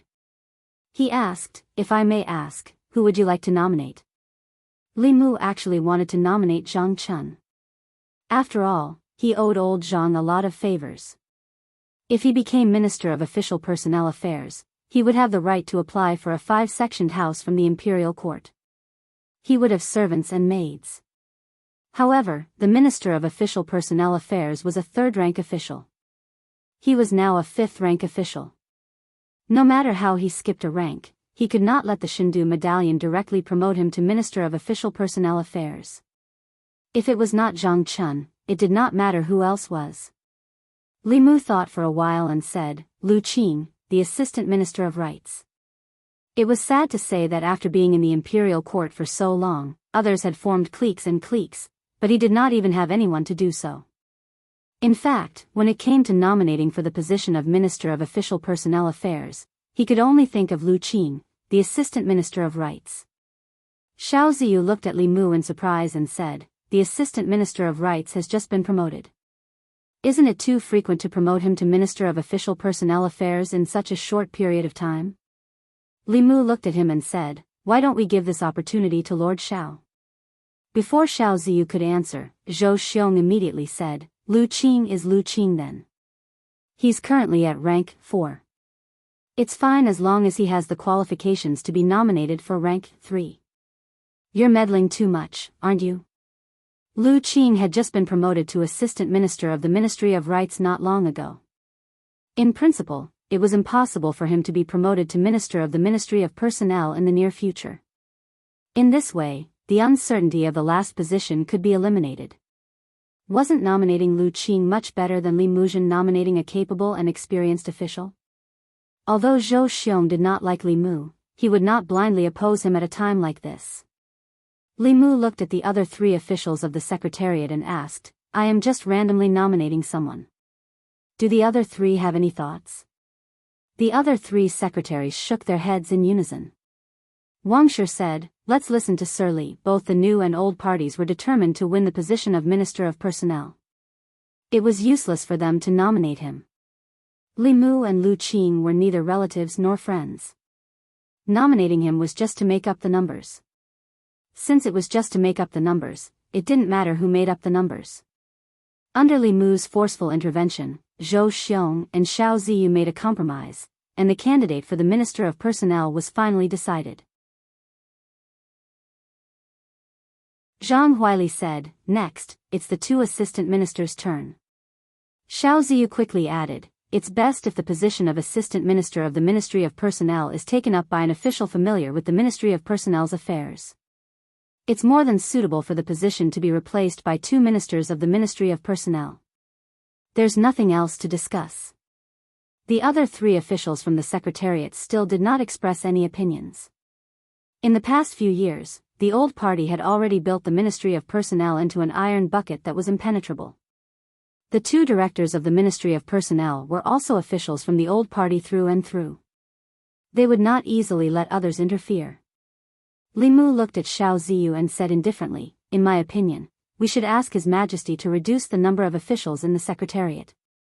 Xiao Ziyu did not know why Li Mu suddenly brought up this matter. He asked, why? Li Mu said, because Lord Xiao alone is enough for the Secretariat.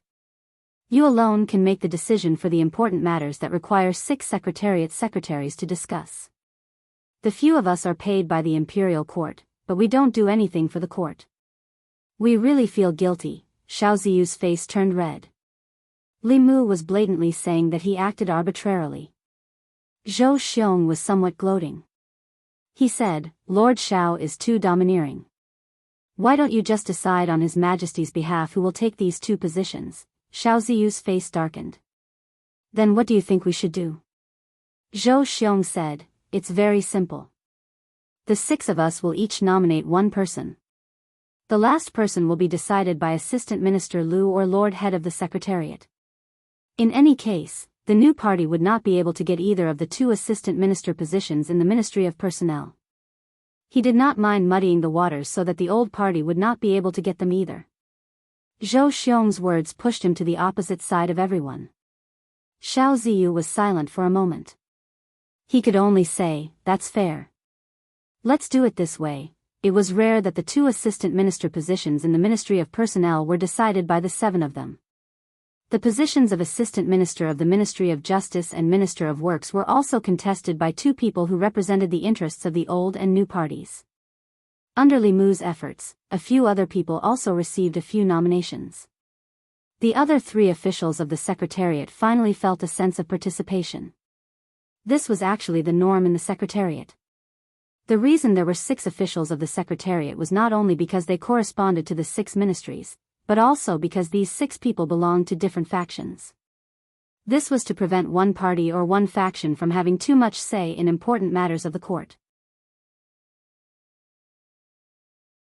In the past few years, the court officials had taken sides, forming the old and new parties.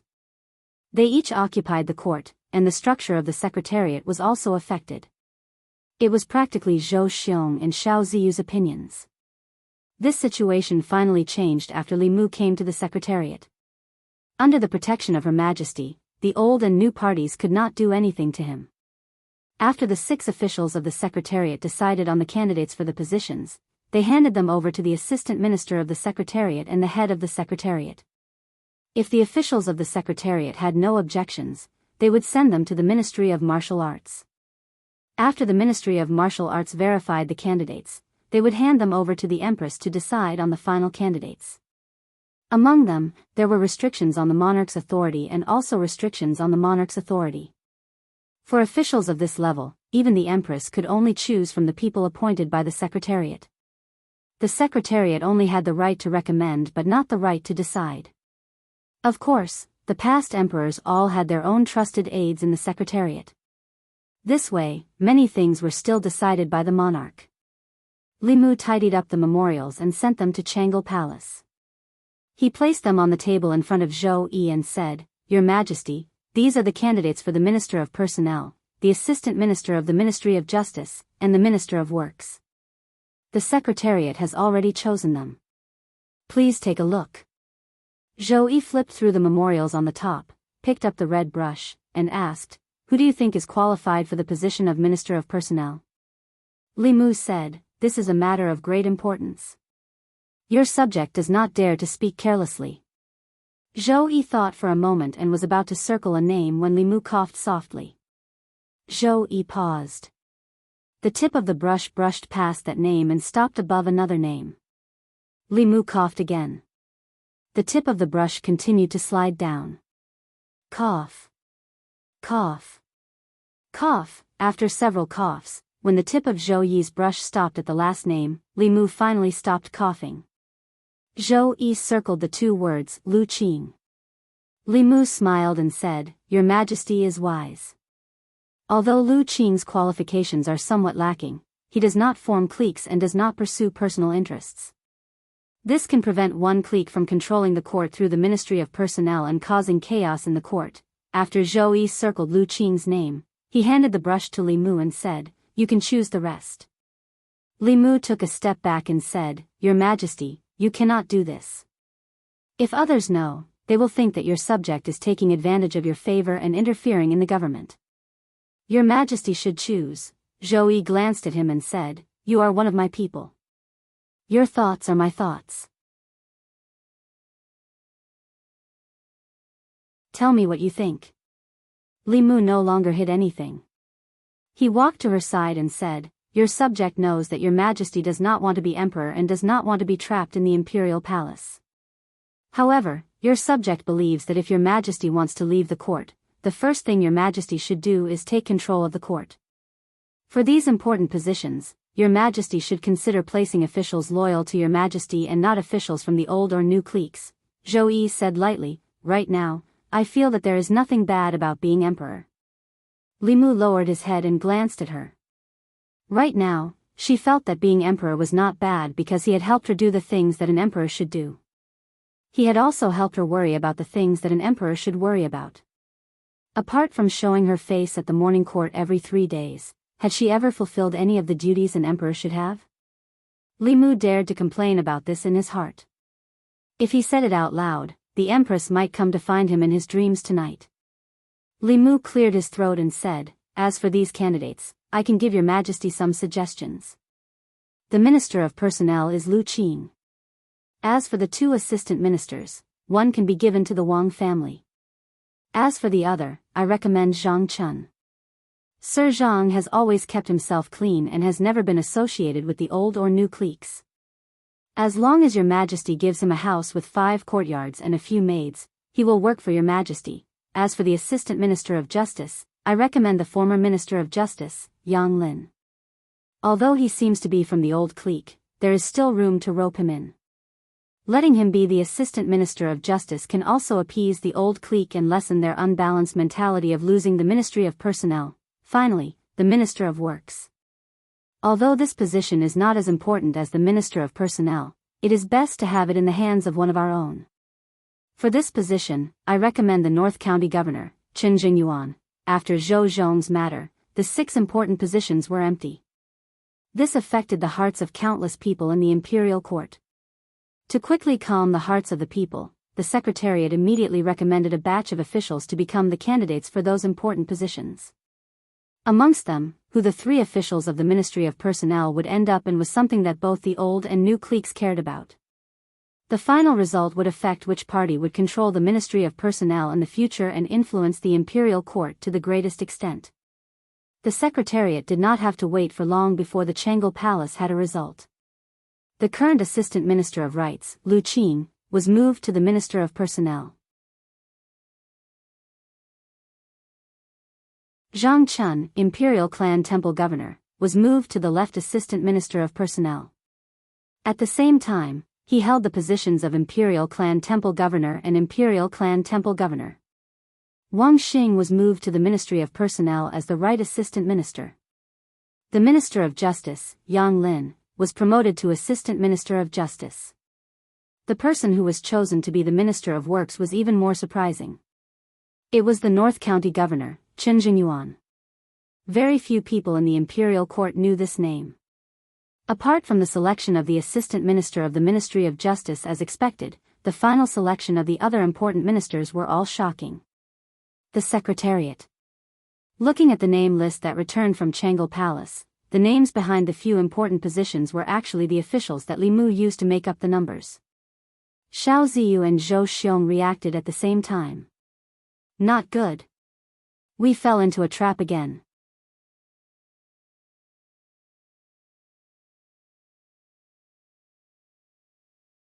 Chapter 374. Xiao Ziyu and Zhou Xiong looked at each other. Only when they saw the name list did they realize that Li Mu had set a trap for them from the very beginning. He was best at hiding his true intentions. On the surface, he seemed to be doing it for the good of everyone, but behind his back, he had a secret that no one knew. When everyone was discussing the imperial examination system, Li Mu had made a huge contribution. Everyone thought that he was working for the Empress. No one expected that his series of actions, which seemed to be preparing for the imperial examination, was actually to trick the Assistant Minister of the Secretariat, Cui Ming. Judging from the result, Li Mu was not trying to mediate between the two at all. His true motive was to promote his people to high positions and weaken the power of the two parties at the same time. I was careless. I forgot. This little fox is cunning. How could he do such a thing without a motive? At this moment, the two of them, who belonged to different camps, felt a sense of sympathy for each other and shared a common hatred for the enemy. However, in the next moment, the two of them snorted coldly at the same time and walked out of the Secretariat. Not long after, in the southern park, Duke Manor of Nanyang. The veins on Duke Nanyang's forehead throbbed. He gritted his teeth and said, "That damned Li Mu. He won't let us have what he can't have." Xiao Ziyu thought for a while and said, "The most important thing is that the position of Minister of Personnel was not taken advantage of by the Zhou clan. Perhaps we can try to rope in Lu Qing. As far as I know, he hasn't been roped in by the Zhou clan. That's because the Zhou clan can't rope him in." Duke Nanyang said in a deep voice, "Do you think we haven't tried to rope in Lu Qing? When he was promoted to Assistant Minister of Rights, we tried to rope him in, but he ignored us. In the past 9 years in the Imperial Court, he has always been a loner and doesn't get close to anyone. He goes straight home after leaving the court. I invited him to banquets several times, but he rejected me." Xiao Ziyu shook his head and said, "Such a person can actually become the Minister of Personnel." An important position like the Minister of Personnel had always been fought for by different factions. For an official who had no faction and no backing, it was already a stroke of luck for him to become an assistant minister. It was almost impossible to be promoted to a minister based on luck alone. The position of Minister of Personnel could no longer be forced. He could only helplessly say, "Fortunately, nothing has happened to the Ministry of Justice. The Department of Worship is also under our control." At the same time, in the study of the Zhou family's minister Zhou Zhong, the 4 Zhou brothers fell into silence. The Zhou family didn't suffer too many losses this time. Among the 6 ministries, the Ministry of Works had the least power. Thus, whether it was Zhou Ting's resignation as assistant minister or Zhou Chuan's dismissal, it didn't affect the Zhou family too much. The Xiao clan, on the other hand, had lost the Ministry of Personnel. Their lifeline had been cut off. However, this was not entirely good news for the Zhou family. In the past, the Empress didn't care much about the fight between the old party and the new party, and she wouldn't intervene. But now, she was deliberately suppressing the new party and the old party. This time, she appointed several important official positions, avoiding the officials of the new party and the old party. She intended to cultivate her own forces, which was more significant than suppressing the other two parties. Could it be that she's really cultivating her own forces? Zhou Chuan's face was full of doubt. He asked, in the past, she only wanted to condense the next strand of Emperor's qi as soon as possible and pass down the throne. She didn't care much about the fight between the two parties. Could it be that her thinking has changed? Zhou Ting said indifferently, it's very possible. Ever since she began to favor Li Mu, she's changed more and more. Zhou Xiong said with incomparable certainty, I'm very sure that Li Mu must be behind Her Majesty's actions. This time, from the beginning to the end, was a trap set by him. I suspect that he wants to support his own party. No matter what, Li Mu must be taken seriously. The Ministry of Rights. In the assistant minister's office, Lu Qing was packing his things. From tomorrow onwards, he would take up his post at the Ministry of Personnel as Minister of Personnel. The Minister of Rights walked into the office and clasped his hands in greeting. Congratulations, Lord Lu. Lord Lu's promotion speed is really fast. Rather complicated emotions flowed in the depths of his eyes. In the short span of half a year, he had personally witnessed Lu Qing rise from a small minister counselor of the Ministry of Rights to a physician, assistant minister, and now, Lu Qing had become the Minister of Personnel. He held real power in his hands, and his status was firmly above his own. As Lu Qing's superior, he had mixed feelings. Lu Qing also sighed emotionally. Yes, I also didn't expect this place to rise so quickly. Northern Court. Li Mu stood at the entrance of his house, watching Zhang Chun move in. This time, not only had old Zhang been promoted, his residence had also been changed from 3 entrances to 4 entrances. In addition, the Empress had also rewarded his family with 2 servant girls and 2 servants. The distance between the Zhang residence and the Li residence had also become closer. At the housewarming banquet, he patted Li Mu on the shoulder and said, between us, there's no need to say anything unnecessary. Come, let's drink this cup. There weren't many people at the banquet. Other than Zhang Chun's family, there were also Zhang Shan, Li Si, Li Mu, and Li Qing. Since the last time he came to Luoyang, Zhang Shan hadn't gone back. He had never been to Luoyang before and was shocked by the prosperity of the streets. He had already asked Lu Hanyan for permission to open a branch here. Coincidentally, Lu Hanyan also had the same idea, so he stayed for the time being. After a few cups of wine, Zhang Shan looked at Li Qing and asked, Boss, what do you plan to do next? Will you continue to stay in Luoyang? Li Si kicked him under the table, but it was too late.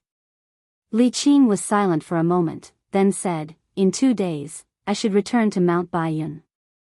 Li Si's lips moved slightly. He wanted to say something, but in the end, he didn't speak. He poured a cup of wine and said to Li Mu, here's to you. The wine cups clinked. He gave Li Mu a meaningful look and said, you guys have gone through a lot of trouble to get to where you are today. You must cherish the people in front of you. Zhang Shan raised his wine cup and said, that's right. You and the shopkeeper have gone through a lot of trouble to get together. You must cherish her in the future. Li Si poured another cup of wine and said to Li Qing, here's to you, boss. I hope you can think carefully before you make a decision in the future. Don't regret it in the future. Zhang Shan agreed and said, that's right. If you hadn't killed those corrupt officials, this matter would have been much simpler. You wouldn't have to stay in the Imperial Clan Temple. They would still be beheaded in the end. Ever since Li Qing came to the house, Li Mu had been sleeping in the study with Xiao Bai in his arms every day. Not only that, on the second day after Li Qing came to Luoyang, Lu Hanyan removed all the festive decorations inside and outside the Li residence, including the big red lanterns at the door. According to the customs of Luoyang, the lanterns with the word happiness on them had to be hung for 3 months for the wedding celebration. He knew what Lu Hanyan meant. She was taking care of Li Qing's feelings. Li Qing's family had just passed away. For Li Qing, she chose to sacrifice herself. At night, Li Mu was about to enter the study when he saw a figure standing outside the room. Li Mu walked forward and asked in confusion, Boss, why aren't you sleeping yet? Li Qing said softly, I wanted to tell you that I'm going back to Mount Baiyun to cultivate tomorrow. I'm sorry to have disturbed you for so long. Li Mu looked at her and said, what's there to disturb? This is your home. I'm going to ask Her Majesty to let her bestow this residence to you again. Li Qing shook her head gently and said, I don't have a home anymore. I think that if father knew in the underworld that the one living in the Li residence was someone like him, he would be relieved. Li Mu thought for a moment and said, Lord Li hasn't been avenged. I'll let you see with your own eyes that they receive the punishment they deserve. Li Qing finally looked nervous. She grabbed Li Mu's wrist and said, You've done enough. Let's stop here. Father doesn't want anyone to avenge him. He only wants someone to be like him and do something for the people. Li Mu was about to explain to her, but he felt something and looked back. In front of the moon gate, a figure stood there quietly. Li Qing was stunned for a moment, then she let go of Li Mu's hand with a pale face and said, Senior sister. Lu Hanyan walked over and shook her head. Junior sister, you don't need to explain. I heard everything. Li Qing lowered her head and said, I hope senior sister can persuade him. Lu Hanyan glanced at Li Mu and said to Li Qing, Junior sister should also understand him. He won't change his mind so easily. Li Mu said, Don't worry. Her Majesty agreed. There won't be any danger. Lu Hanyan said to Li Qing, with Her Majesty protecting him, Junior sister doesn't need to worry. Li Qing looked at Li Mu and didn't say anything. She said softly, Then I'll go back to my room first. You should rest early. Lu Hanyan suddenly said, Junior sister, wait a moment. Li Qing turned around and asked, Senior sister, is there anything else? Lu Hanyan said, There's a question I want to ask Junior sister. Li Qing said, Senior sister, ask away. Lu Hanyan looked at her and asked, Does Junior sister also like Li Mu?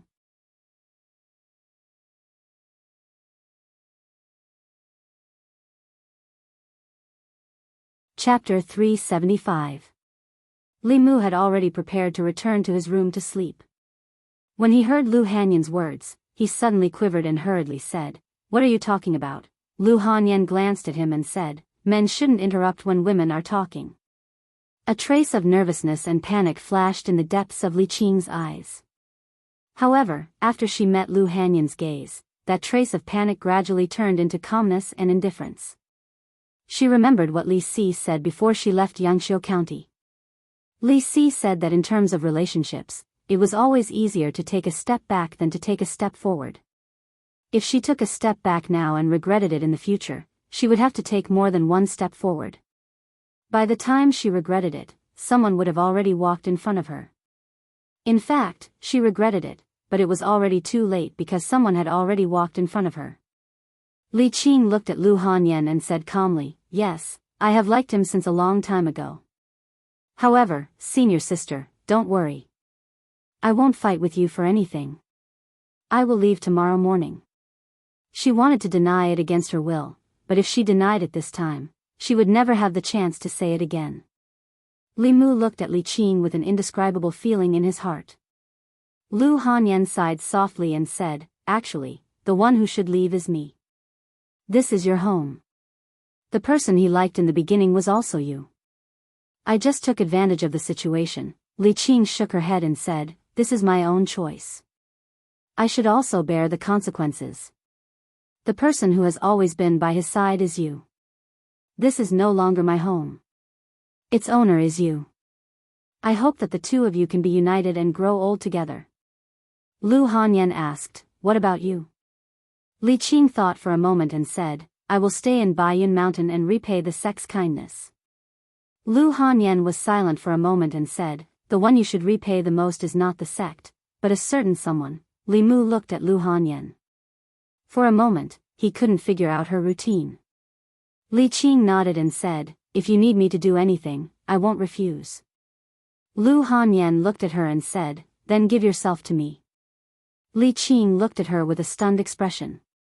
Li Mu looked at her, dumbfounded. Li Qing came back to her senses and said in disbelief, What are you talking about? Lu Hanyan's expression was melancholy, and her tone was somewhat helpless. She continued, Although I don't want to share my husband with others, it's not that I can't accept it if that person is you. After all, you're in front of me. A man can't forget the first woman he likes in his entire life. While he's with other women, he still has to think about an outsider. Why not let him think about his own sisters? You're not the first, and you're not the only one. Li Qing's lips moved. Her thoughts were in a mess. Lu Hanyan looked at Li Qing and said, "Of course, you can also refuse. That way, I won't feel guilty towards you at all. It's not that I stole your husband. It's you who didn't want him, and you didn't want him twice. In the future, don't go around telling people that I, Lu Hanyan, am not moral." After Li Qing came back to her senses, her pale face had turned red. She whispered, Give me some time." After saying that, she quickly turned around and hurried into her room. Li Mu looked at Lu Hanyan in front of him and opened his mouth.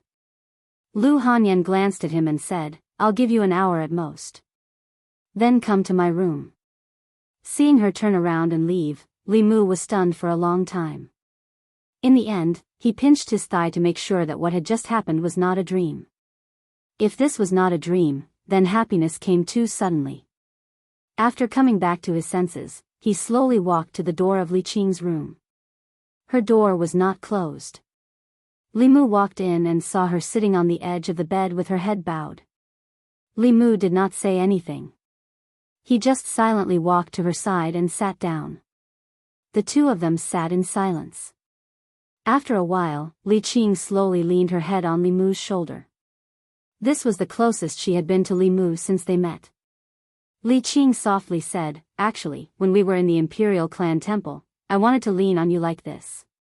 Li Mu put his arm around her shoulder and said, "You can lean on me for a lifetime." Li Qing did not say anything else.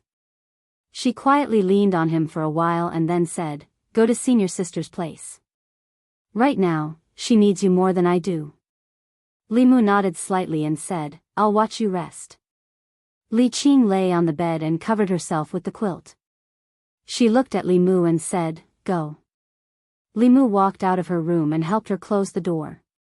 Li Qing, who was lying on the bed, slowly opened her beautiful eyes and softly said, "Father, Mother, did you see that?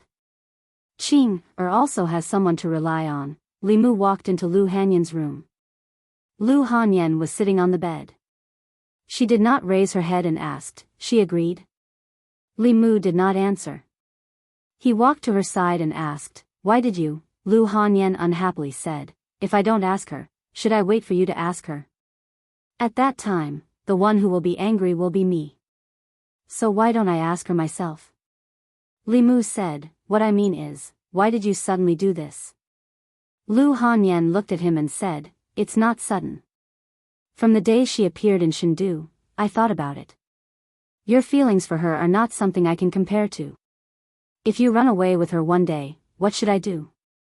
Li Mu said indignantly, "What are you talking about? You are my legal wife. How can I run away with someone else?" Lu Hanyan asked, "So, if you had to choose between her and me, who would you choose?" Li Mu thought for a while and asked tentatively, "Can I have them both?" "Hey, don't bite me." After a long time, Lu Hanyan leaned into Li Mu's arms and said, "Anyway, I already have Wan Wan and Xiao Bai."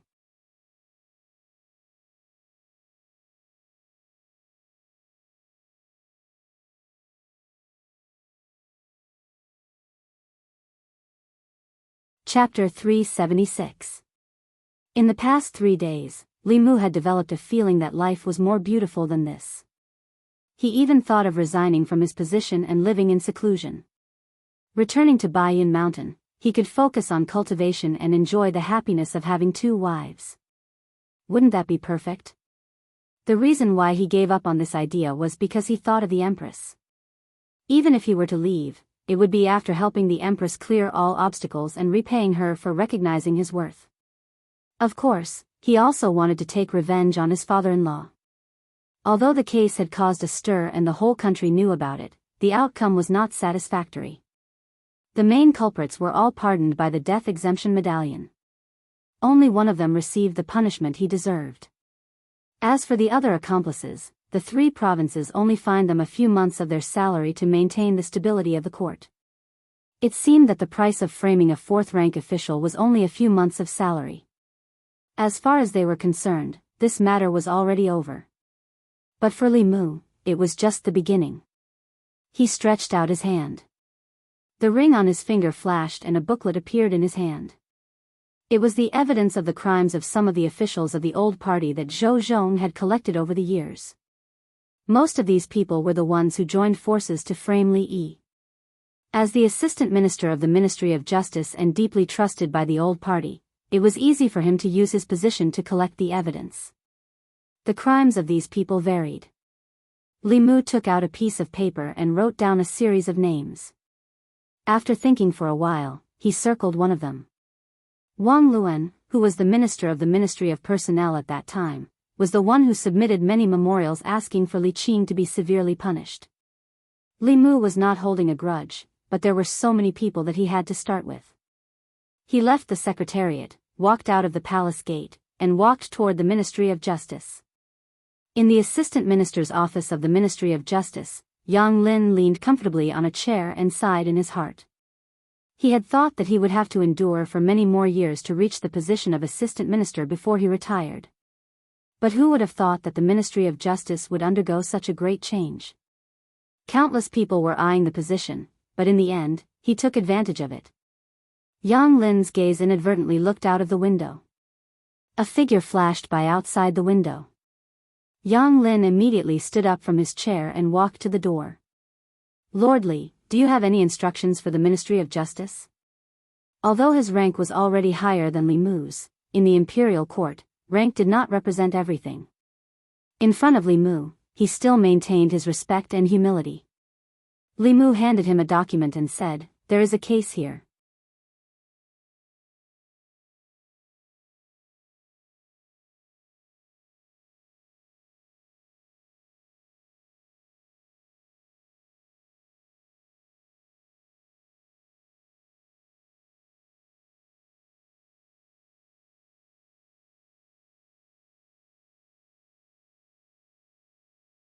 Yang Lin thought for a moment, then said, "Inflicting serious injuries and setting someone up to be imprisoned for 3 years. The fine is at least 200 taels of silver, and this is under the condition that the other party is willing to forgive you. In addition, at least 5 years of imprisonment is unavoidable.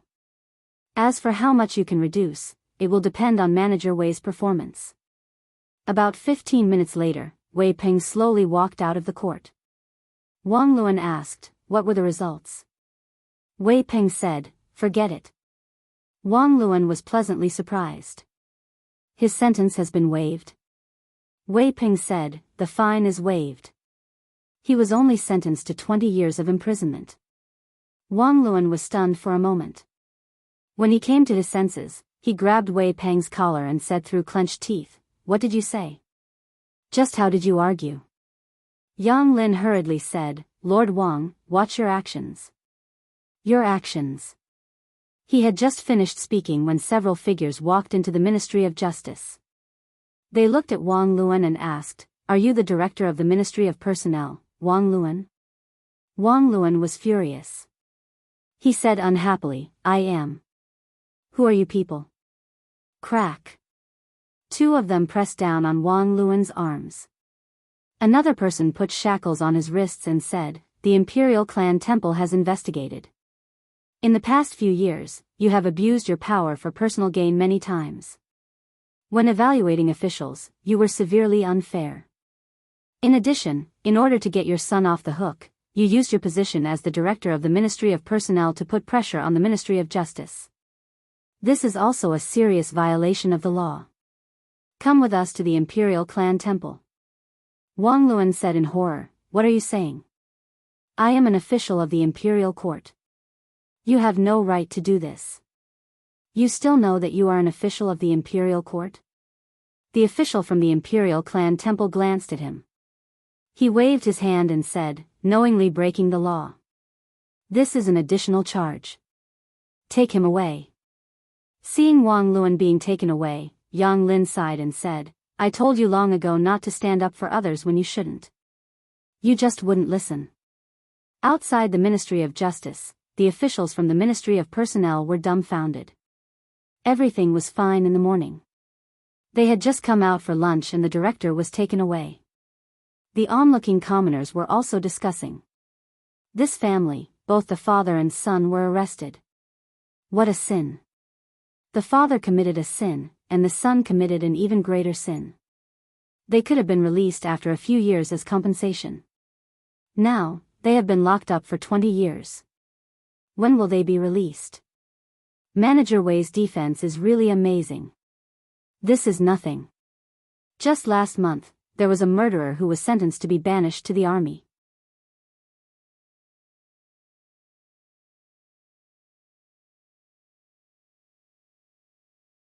Since he took action against Wang Luan so quickly, I'm afraid he won't let the others off easily. As soon as he finished speaking, someone knocked on the door from outside. He walked over and opened the door. A servant whispered a few words to him. When he walked into the room, his face was very gloomy. He said, in addition to the left physician of the Ministry of Personnel, Wang Luan, the right physician of the Ministry of Personnel, Shui Yan, was also taken away by the people of the Imperial Clan Temple. Preposterous. Commandery Prince Nanyang slapped the table and stood up abruptly.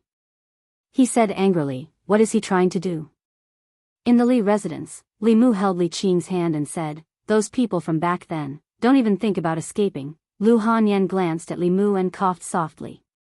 Li Qing let go of Li Mu's hand in a panic. Although the three of them had reached a tacit understanding on some matters, she was much more thin-skinned. In a situation where there was a third person present, she was still not used to being intimate with Li Mu. Li Mu held Li Qing's hand in his left hand and Lu Hanyan's hand in his right. It was not easy to enjoy the happiness of having two wives.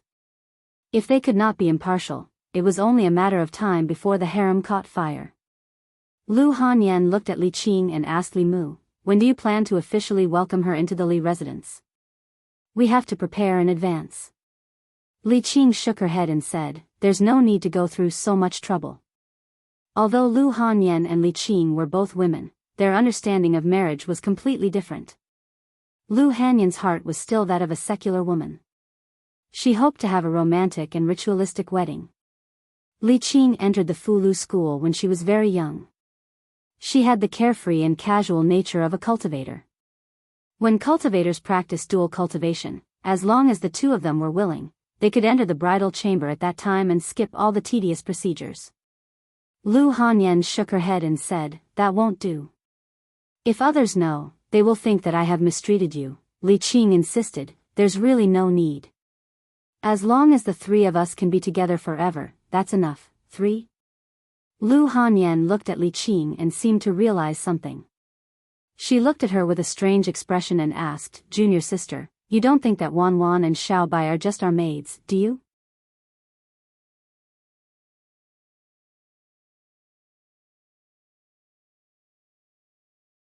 Chapter 378. Li Qing went back to her room alone to calm down. Lu Hanyan had a gloating expression on her face. Li Mu smacked her butt and said, you did it on purpose, didn't you? Lu Hanyan smiled and said, I just wanted her to experience my feelings. Besides, she will find out sooner or later. If I don't tell her, will you tell her yourself? The eldest madam of the Li family did it for revenge. Because of Li Qing, she had cried a lot in the past. Li Qing had wronged her, so she wanted to use Wan Wan and Xiao Bai to take revenge. She was still the petty Lu Hanyan. But she was also the Lu Hanyan that Li Mu liked. For many things, it was more appropriate for her to speak to Li Qing than Li Mu. After thinking this through, Li Mu put his arm around her and rubbed the place where he had just hit her. He said, does it hurt? Lu Hanyan blushed and slapped his hand away. She said, behave yourself. Wan Wan and Xiao Bai are still over there. Li Mu looked over. The two girls who were sitting together on the swing immediately covered their faces with their hands. Their eyes peeked through the gaps between their fingers. Li Mu moved his hand away and said angrily, children shouldn't poke their noses into adult affairs. I'm not a child anymore. I'm not a child anymore. Wan Wan and Xiao Bai tried to defend themselves. Li Mu waved his hand and said, go back to your room to play. Although they were not young in some areas, they were still under 18 years old. As long as they were not over 18 years old, in Li Mu's eyes, they were different from Lu Hanyan and Li Qing. Li Mu could hold Xiao Bai's original body, but as long as she transformed, he would feel guilty. Wan Wan was the same. She had not changed much in the past 2 years. She was still greedy and playful. The only change was that her eyes were more seductive. As long as one looked into her eyes, one's soul would be sucked in. Little White and Wan Wan were soul seducers and soul catchers respectively. When the two beauties worked together, even Li Mu could not withstand them sometimes. Li Qing was alone in the room. Lu Hanyan was full of satisfaction after getting her revenge. She went to the great music bar to find her friends. She planned to buy the whole place and was discussing the price with the owner. Li Mu had nothing to do, so he watched Wan Wan and Xiao Bai play aeroplane chess in the courtyard. Before the game, they had agreed that the loser would have to warm the bed next time Li Mu slept in the study. Li Mu watched for almost an hour. They were still playing aeroplane chess. While he was bored to death, something in the space of the flask heavens suddenly moved. Li Mu stretched out his hand, and the spiritual snail appeared in his hand. "Come to the Changle Palace." Only this sentence came from the spiritual snail, and then there was no more sound. In the past few days, he couldn't even take care of his family.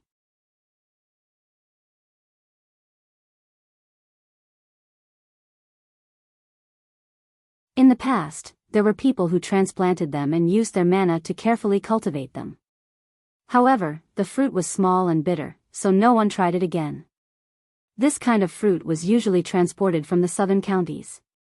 The price was ridiculously high, and it wasn't something that ordinary people could afford. Li Mu smiled and said, "Thank you, Sir Lu." Lu Yi had eaten Li Mu's tribute oranges before, so he only came to return the favor. He said, "You're welcome."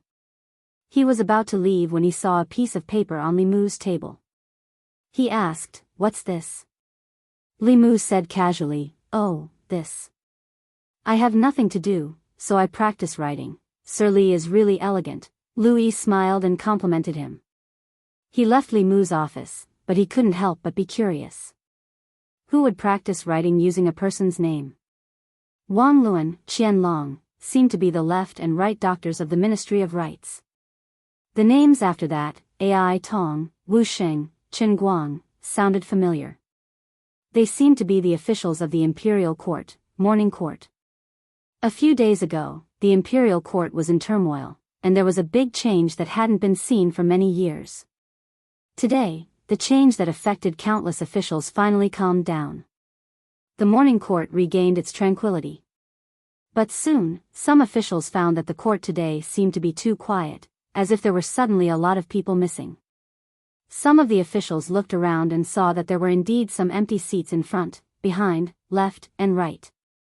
In the Ziwei Palace, the positions of the officials were fixed. The 3 provinces, 6 ministries, and 9 temples. The ministers, assistant ministers, doctors, ministers, and junior ministers all had their own positions. These positions were fixed. Every morning, it was clear who was absent. Today, there were many gaps in the neat line of officials. There were no empty seats for officials above the 4th rank in front of the palace. But starting from the middle of the palace, there were more empty seats for officials. There was almost 1 empty seat for every 2 people. In total, there were more than 20 officials who didn't come to the morning court today. Even if they asked for leave, it was impossible for 20 officials to ask for leave at the same time. Moreover, the officials in those officials' offices didn't have the approval of their superiors. What's going on? Where did Lord Ai go? Why didn't Lord Wu come? Lord Chen just took a concubine yesterday. Did he get up late? Lord Wang and Lord Xian didn't come. Lord Wang and Lord Xian were arrested yesterday. What happened to the others? Were they arrested too? Ai Tong, Wu Sheng, Chen Guang, Lu Yi stood in front and listened to the officials' discussion behind him. He was a little confused. The names of these absent officials sounded familiar, as if he had seen them somewhere. Soon, he remembered where this inexplicable sense of familiarity came from.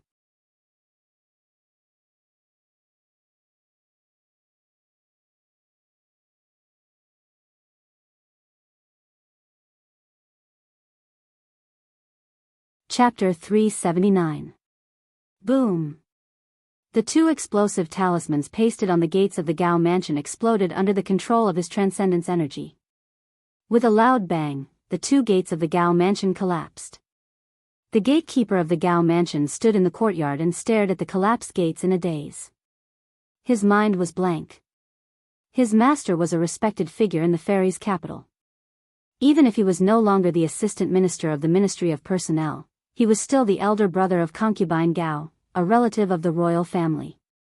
Who would be so bold as to blow up the gates of the Gao mansion? Zhang Chun stood outside the gate and waved at the officials of the imperial clan temple. Follow me in and arrest the guilty official.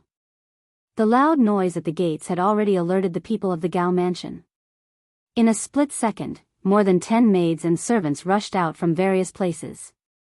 As soon as they arrived at the front courtyard, they saw the collapsed gates of the Gao mansion. The former right assistant minister of the Ministry of Personnel, Gao Hong, rushed out of the inner court. Seeing that the main gate of his residence had been blasted open, he was enraged. He glared at Zhang Chun, his eyes almost popping out of their sockets as he snapped, "Zhang, what are you doing?" Gao Hong hated Zhang Chun to the core. Not only because Zhang Chun took his position as the assistant minister of the Ministry of Personnel, but also because Zhang Chun was Li Mu's #1 lackey. If you hated someone, you would naturally hate everything about that person, including his lackeys. Zhang Chun looked at Gao Hong and said calmly, "There is a case that requires you to go to the Imperial Clan Temple. However, your gatekeeper refused to cooperate, so I can only take forceful measures." The gatekeeper of the Gao mansion hid in a corner, trembling and not daring to raise his head. Gao Hong held back his anger and asked, "What case?" Zhang Chun said, "You'll know when you get there." Gao Hong said coldly, "No matter what, I'm still the royal uncle. You don't have the right to summon me. If you want to summon me, show me the official seal of the Imperial Clan Temple." Zhang Chun looked at a minor official of the Imperial Clan Temple and asked, "Is there such a thing?"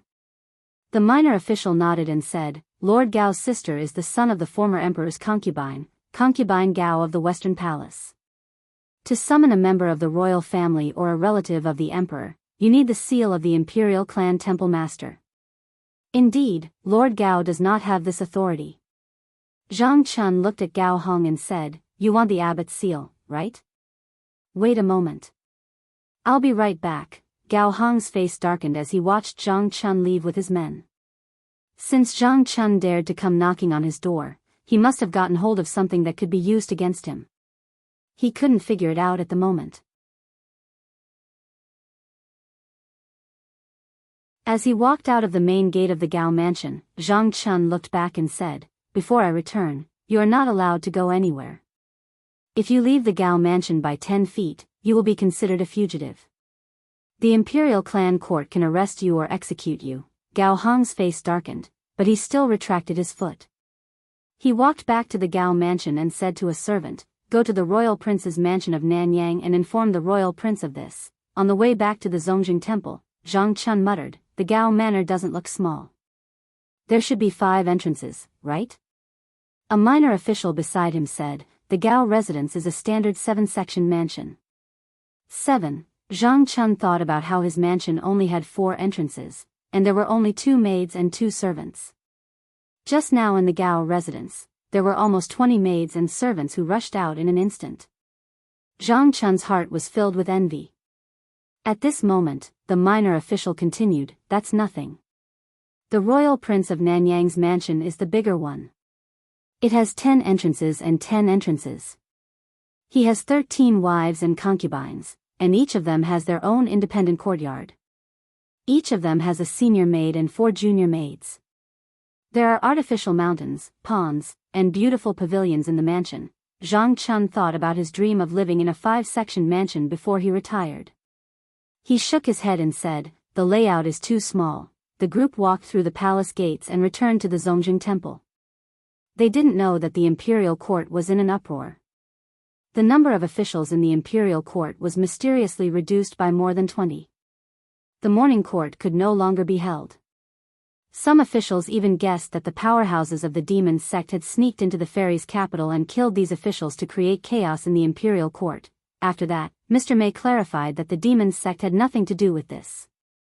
Last night, it was the Zongjing Temple's deputy minister, Zhang Chun, who led the Zongjing Temple's people to arrest the guilty officials.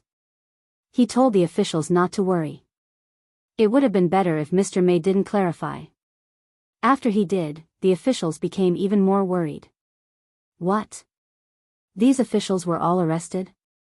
More than 20 people were all arrested and sent to the Zongjing Temple? What's going on? Are we in trouble too? 20 officials of the imperial court had been arrested in one night.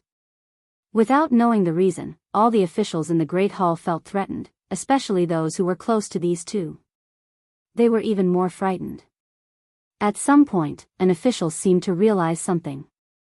He mumbled, These people are all accomplices in Li Yi's case." His words woke everyone up.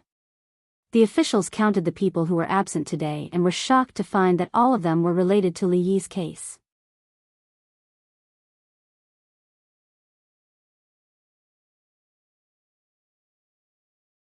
The left servant said in a low voice, "What crime did the minister-counselor of the Ministry of Revenue, Ai Tong, commit that you want to arrest him?"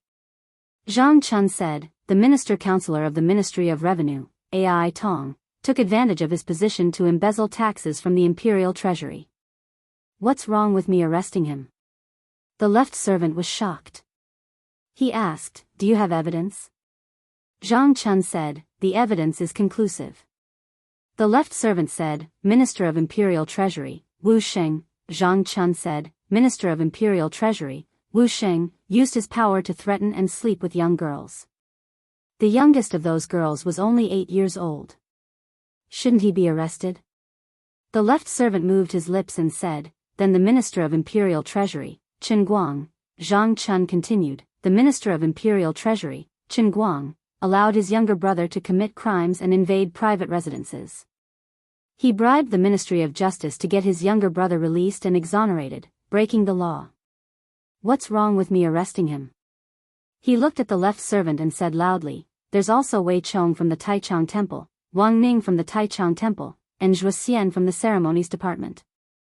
As officials of the Great Zhou, these people acted as a protective umbrella for criminals who trafficked women and children.